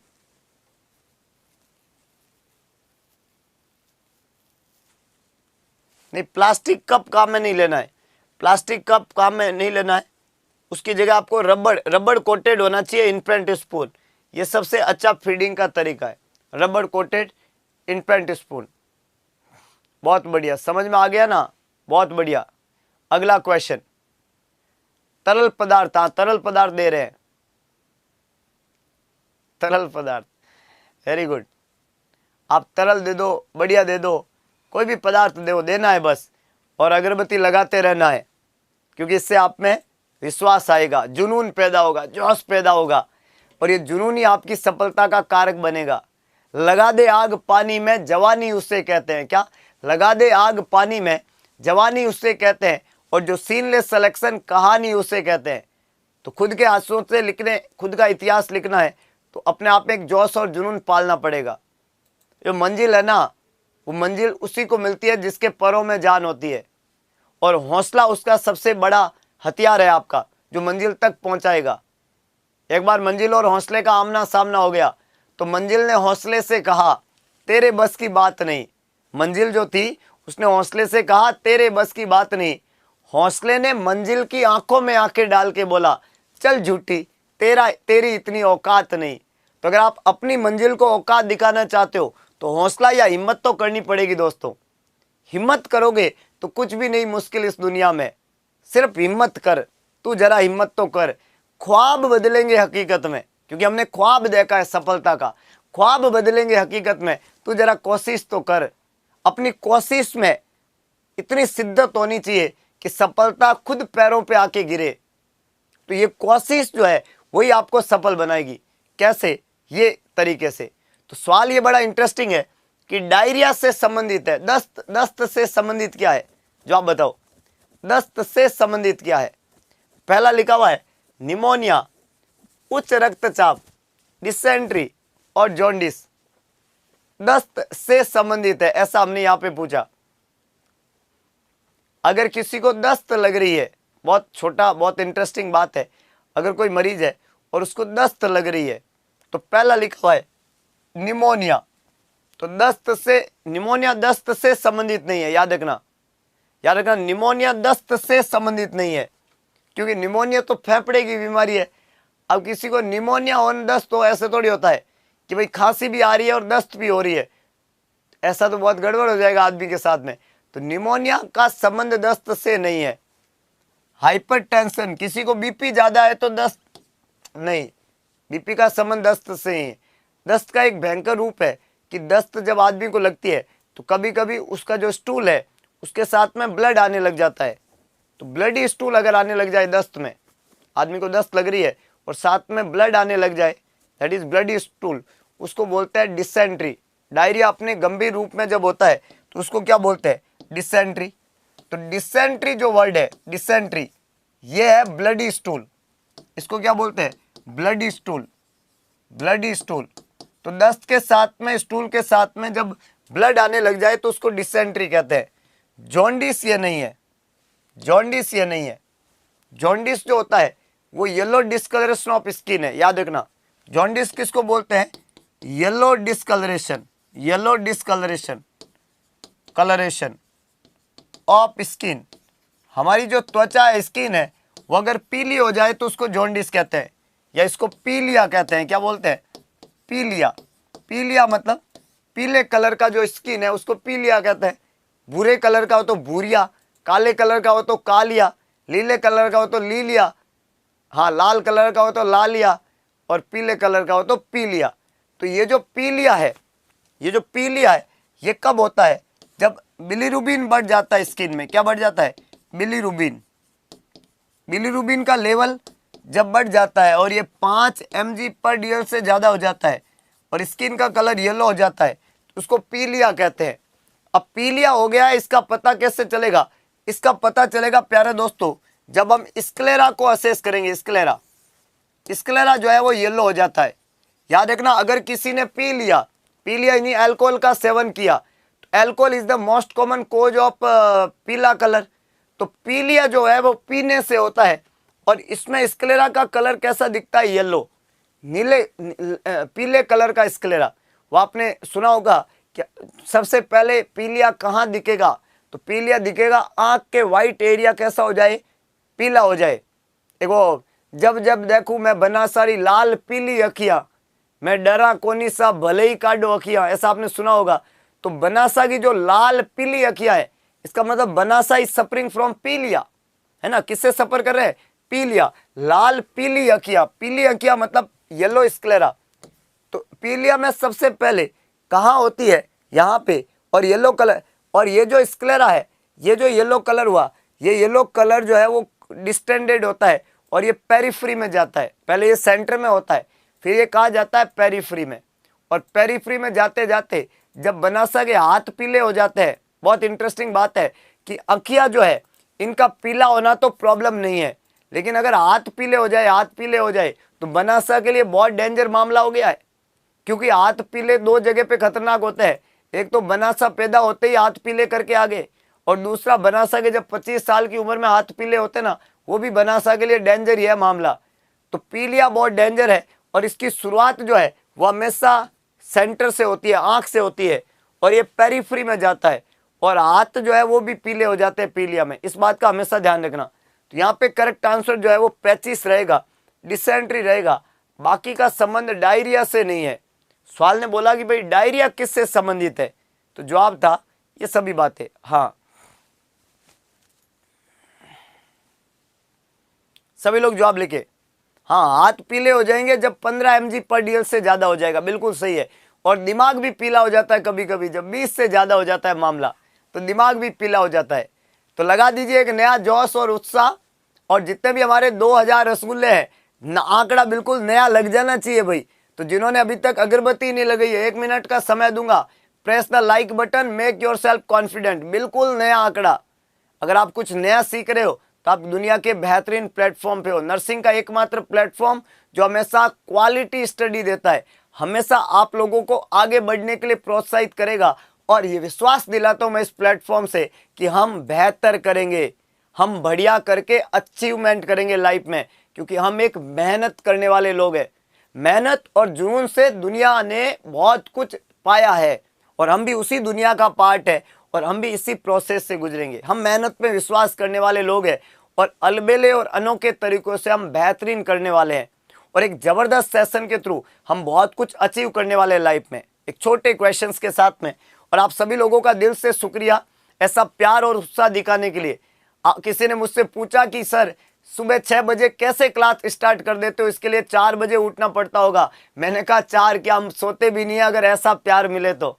क्योंकि हमारा जोश, हमारा जुनून, हमारा उत्साह, हमारे तमाम ये रसगुल्ले हैं। अगर ये उठ सकते हैं तो मैं उठ सकता हूँ, अगर मैं उठ सकता हूँ तो हमारे तमाम ये शेर उठ सकते हैं। और ये दहाड़ेंगे, ये 19 फरवरी को इस एग्जाम में दहाड़ेंगे, और पूरे जोश और उत्साह के साथ में। और उस दहाड़ के अंदर सफलता की चीख निकलेगी, और एक धमाका होगा प्यारे दोस्तों। और ये धमाका इसी प्लेटफॉर्म से हम करके दिखाएंगे। तो एक बहुत ही बेहतरीन बात है कि आपका यही जोश बरकरार रखना 19 फरवरी तक। इसको बिल्कुल भी ठंडा मत होने देना प्यारे दोस्तों, क्योंकि जो भरा नहीं हो भावों से, बहती जिसमें रसधार नहीं, वो हृदय नहीं जो पत्थर है, जिसमें सफलता का जुनून नहीं, सफलता की जुनून सवार नहीं। तो अपने अंदर सफलता का जुनून सवार करे और हमेशा सफल होके दिखाए।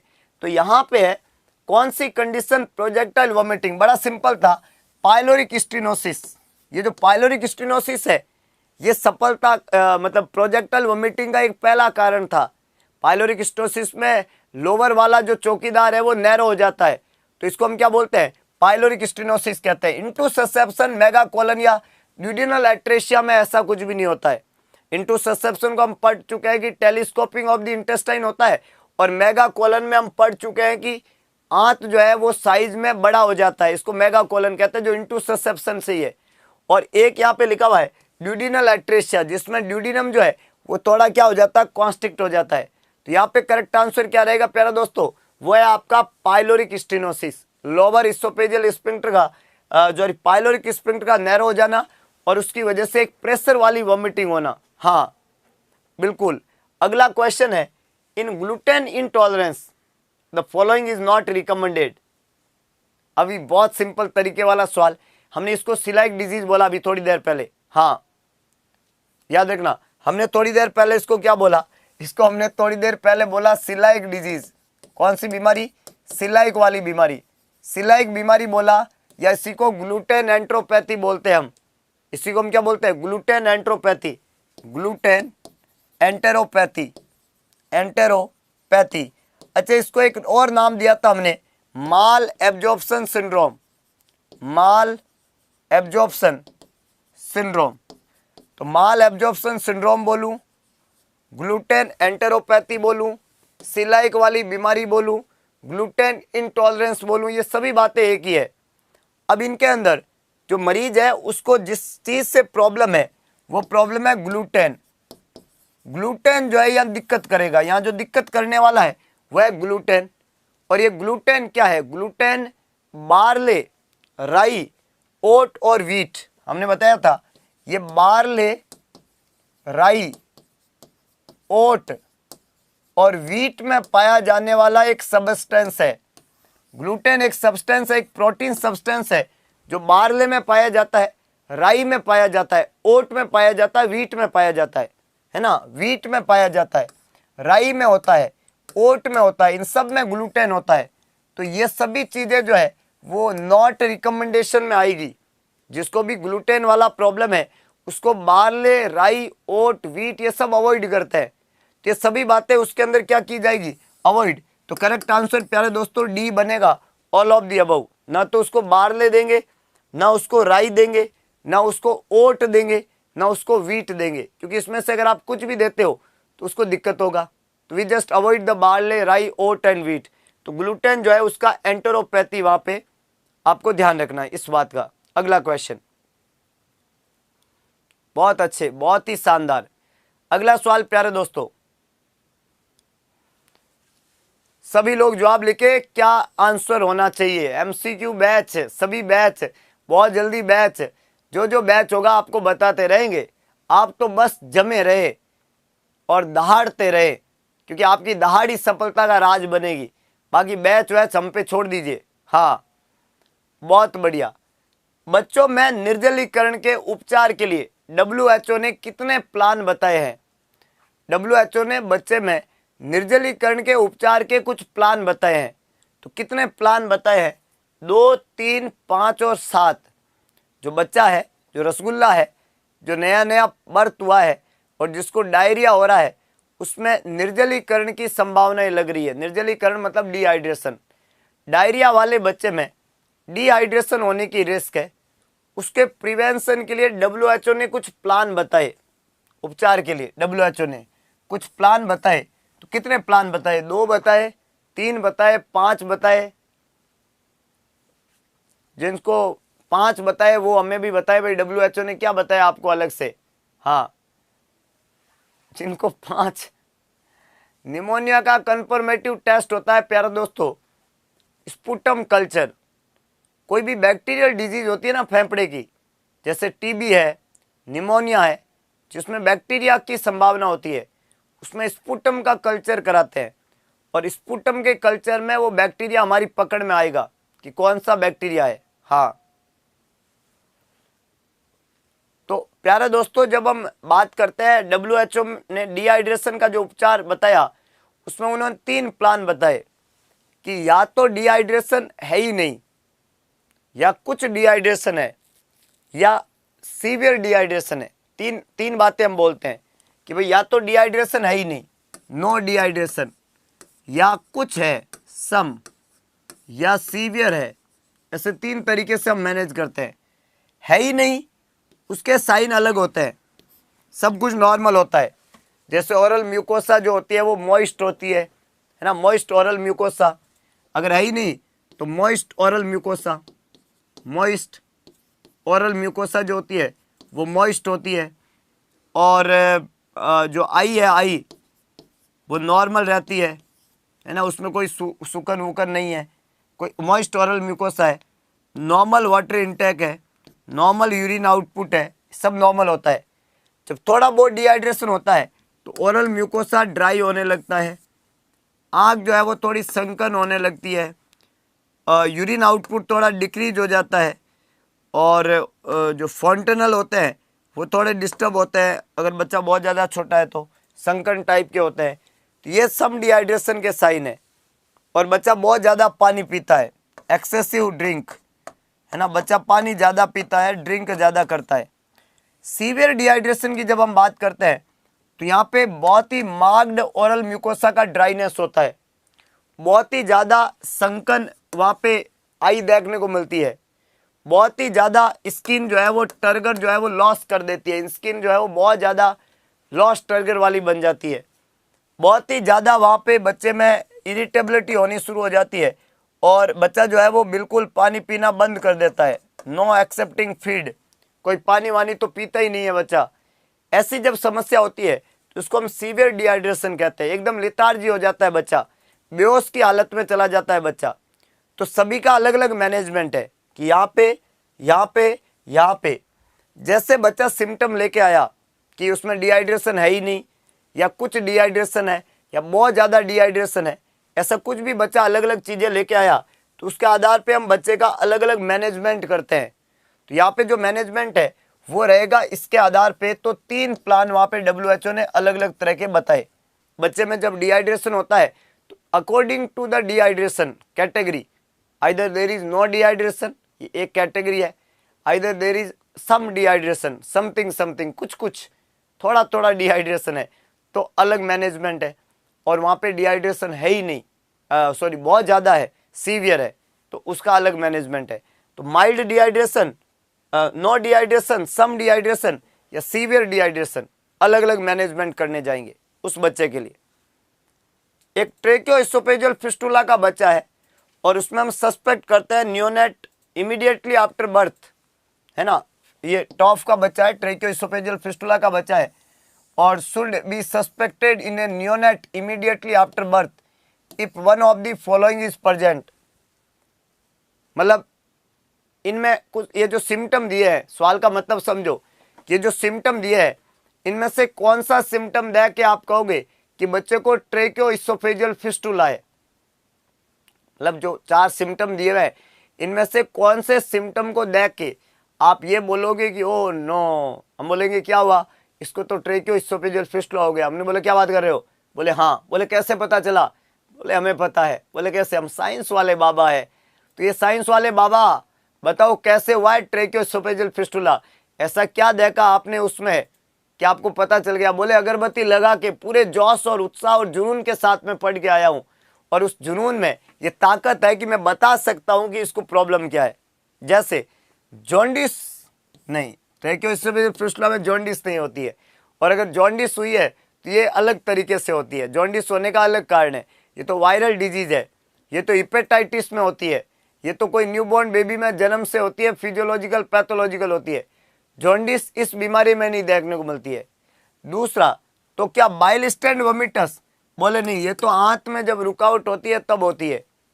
ट्रेकियोइसोफेजियल फिस्टुला में बाइल स्टैंड वोमिटिंग का कोई कंसेप्ट नहीं है, जॉन्डिस का कोई कंसेप्ट नहीं है। एब्सेंस ऑफ सकिंग, सकिंग का एब्सेंस होना बहुत ज़्यादा प्री मैच्योर बेबी का साइन होता है कि बच्चा जितना ज़्यादा छोटा है उसमें सकिंग एब्सेंट होती है। यहाँ पे इसका संबंध इससे नहीं है। एब्सेंस ऑफ सकिंग जो है वो प्री मैच्योरिटी का साइन है। तीनों ही जवाब नहीं बनेंगे।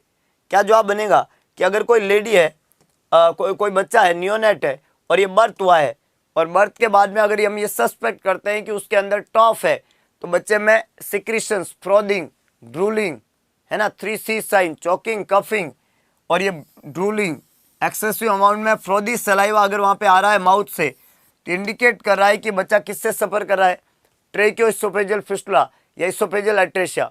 याद रखना, ये बच्चा किससे सफ़र कर रहा है, ट्रेकियोइसोफेजियल फिस्टुला एंड या और इसोफेजियल एट्रेशिया से सफ़र कर रहा है। ये जो साइन है ये टैफ या टॉफ के साइन है। और ये कब है, जब बच्चा बहुत ज़्यादा एक्सेसिव अमाउंट में उसके अंदर फ्रॉदिंग देखने को मिल रही है, बहुत ज़्यादा अमाउंट में ड्रूलिंग देखने को मिल रही है।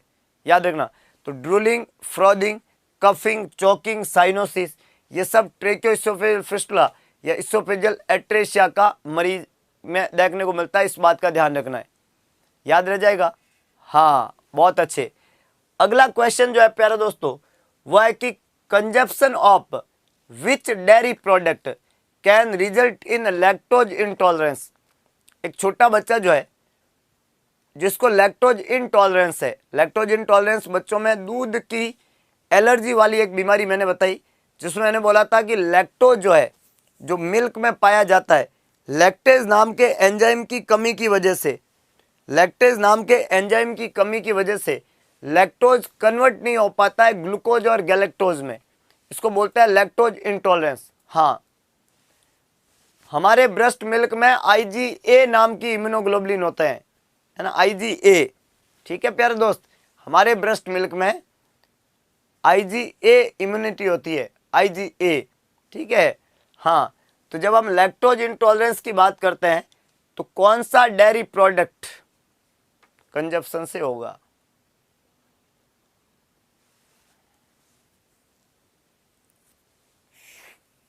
सभी लोगों को जवाब लिखना है और जवाब अपना अपना लिखना है। बहुत बढ़िया। कुछ लोगों ने बी लिखा है, कुछ ने डी लिखा है, कुछ तो क्वेश्चन के फेर में पड़े हुए हैं। सवाल नहीं रटने हैं, आंसर रटने नहीं है, समझने हैं। जब तक समझ में नहीं आएगा तब तक रट्टू तोते की तरह हो जाएगा मामला, है कि नहीं है। तो लैक्टोज इंटॉलरेंस में क्या नहीं देंगे ये आपको पूछा है।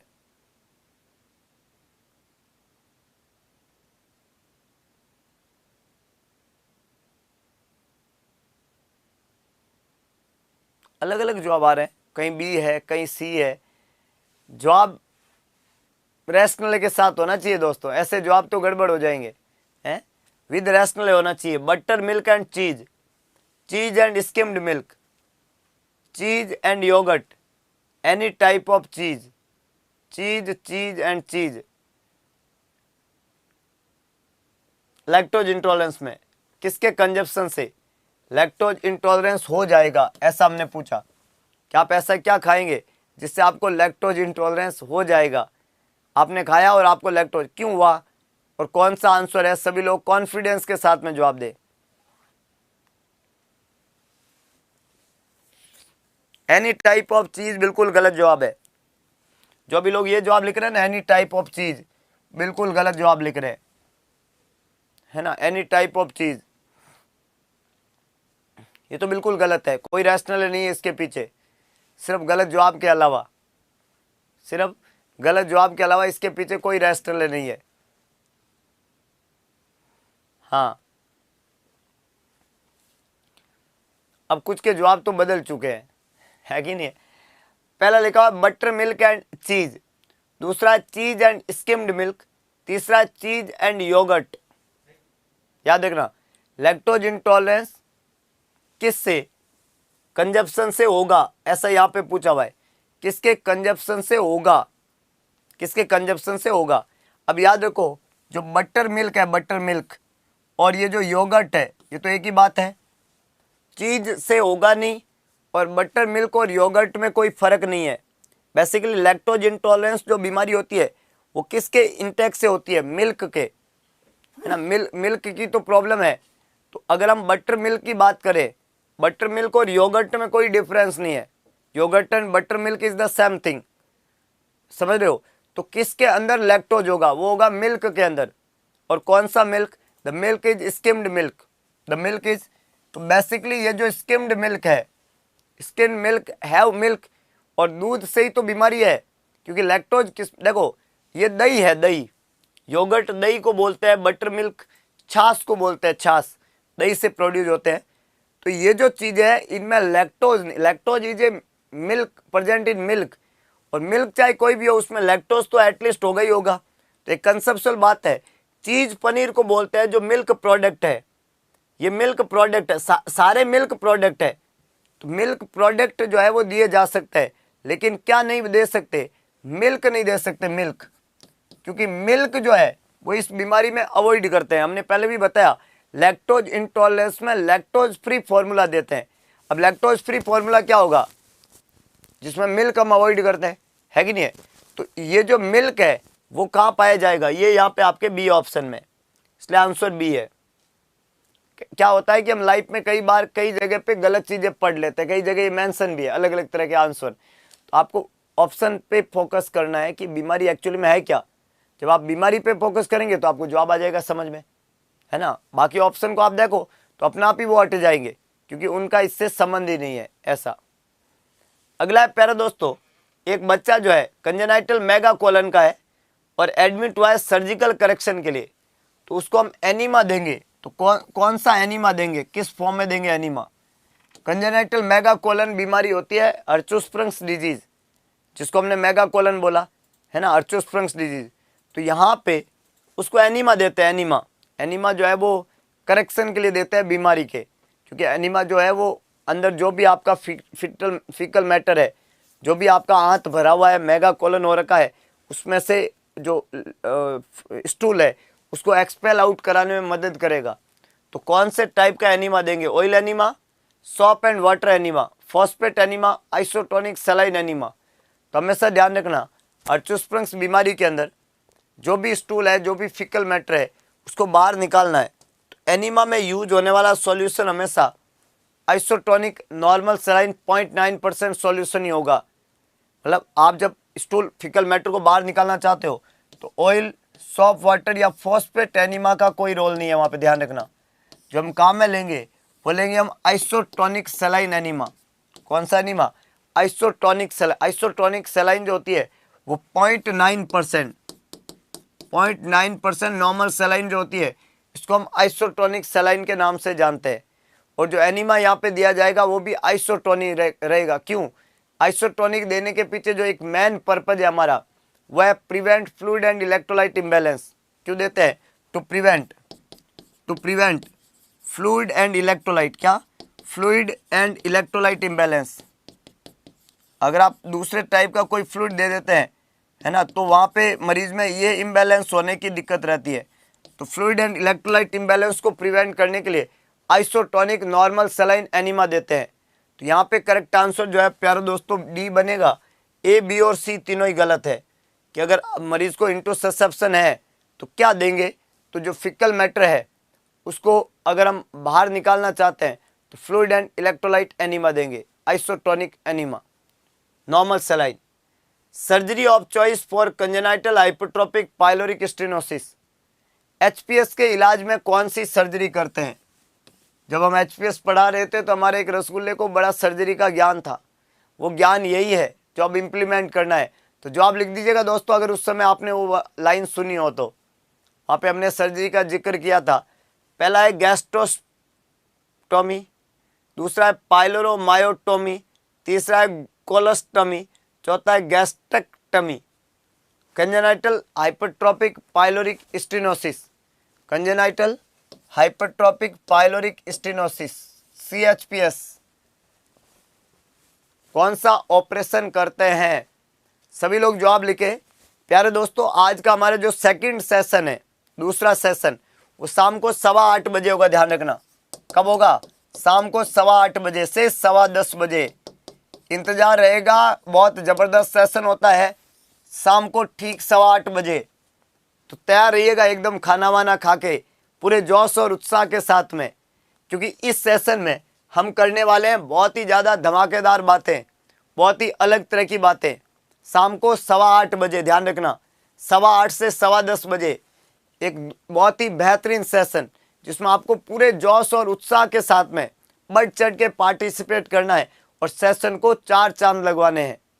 तो इंतजार रहेगा शाम को 8:15 बजे वाले सेशन में भी। यहाँ पे है congenital hypertrophic pyloric stenosis, surgery का नाम है पाइलोरोमायोटोमी, ध्यान रखना, सर्जरी का नाम होता है पाइलोरोमायोटोमी। पाइलोरोमायोटोमी क्या होती है, पाइलोरोमायोटोमी एक रिकंस्ट्रक्टिव सर्जरी है पाइलोरिक स्फिंक्टर की, जिसके अंदर आपका जो पाइलोरिक मसल है उस मसल को हटा के और वापस रिपेयर किया जाता है। तो ये एक रिकंस्ट्रक्टिव सर्जरी है जिसका नाम है पाइलोरोमायोटोमी। कोलोस्टमी जो होता है वो कोलन को एक ओपनिंग क्रिएट किया जाता है कोलन के अंदर, उसको कोलोस्टमी कहते हैं। गैस्ट्रेक्टमी जो होता है इसमें स्टोमक को रिमूव कर देते हैं, एंटायर स्टोमक को रिमूव कर देना। और गैस्ट्रोस्टमी मतलब होता है स्टोमक के अंदर एक ओपनिंग क्रिएट करना। ध्यान रखना ये सभी वर्डों के मतलब बड़े इंटरेस्टिंग है। गैस्ट्रेक्टमी का तो मतलब होता है removal of stomach, removal of part of stomach, part of stomach या होल स्टोमक। जब हम पेट के कुछ पार्ट को हटा देते हैं तो उसको तो बोलते हैं गैस्ट्रेक्टमी। और गैस्ट्रोस्टमी जो होता है इसमें create an opening, create an opening in the stomach, stomach के अंदर एक ओपनिंग क्रिएट करना, इसको हम गैस्ट्रोस्टमी कहते हैं। गैस्ट्रोस्टमी में एक ओपनिंग क्रिएट करते हैं स्टोमक में, गैस्ट्रोस्टमी। कोलोस्टमी जो होता है create an opening in colon, create an opening, और ये ओपनिंग कहाँ क्रिएट की? इन कोलन, कोलन के ऊपर एक, कोलन के अंदर एक ओपनिंग क्रिएट करना कोलोस्टमी कहलाता है। स्टोमक में एक ओपनिंग बनाना गैस्ट्रोस्टमी कहलाता है। और इन ओपनिंग को खुला रखा जाता है, ये फीकल मैटर निकालने के लिए करते हैं और ये पेट में फीडिंग देने के लिए, डायरेक्ट फीडिंग कभी कभी कई बार जरूरत होती है, डायरेक्ट पेट में फीड देना पड़ेगा। क्यों? क्योंकि एनजी ट्यूब बच्चे के लग नहीं रही है, मुंह से बच्चा पी नहीं रहा है, एनजी ट्यूब अंदर जा नहीं रही है, तो इस सारी कंडीशन में हमें एक ओपनिंग बनानी पड़ेगी पेट के अंदर सीधी बच्चे को फीडिंग देने के लिए। उसको तो हम खाना पहुंचाने के लिए करते हैं गैस्ट्रोस्टमी।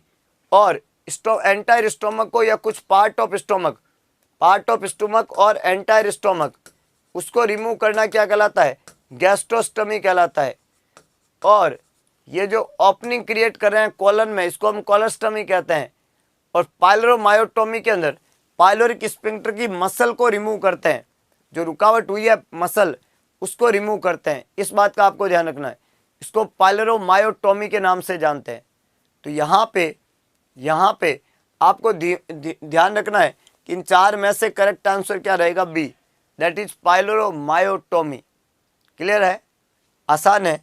चलिए अगला क्वेश्चन।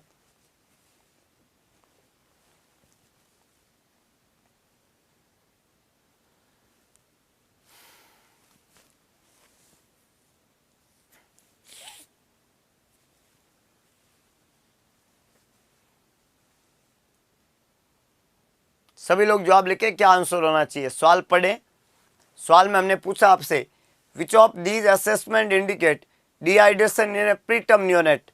चार ऑप्शन है, इसमें कौन सा असेसमेंट बता रहा है कि प्रीटर्म नियोनेट में डिहाइड्रेशन हो गया है? पहला कह रहा है कि उसका यूरिन आउटपुट जो है 1 ml से कम आ रहा है, एक्सेसिव वेट गेन हो रहा है, गुड स्किन टर्गर है और फॉन्टनले बल्ज हो रहे हैं।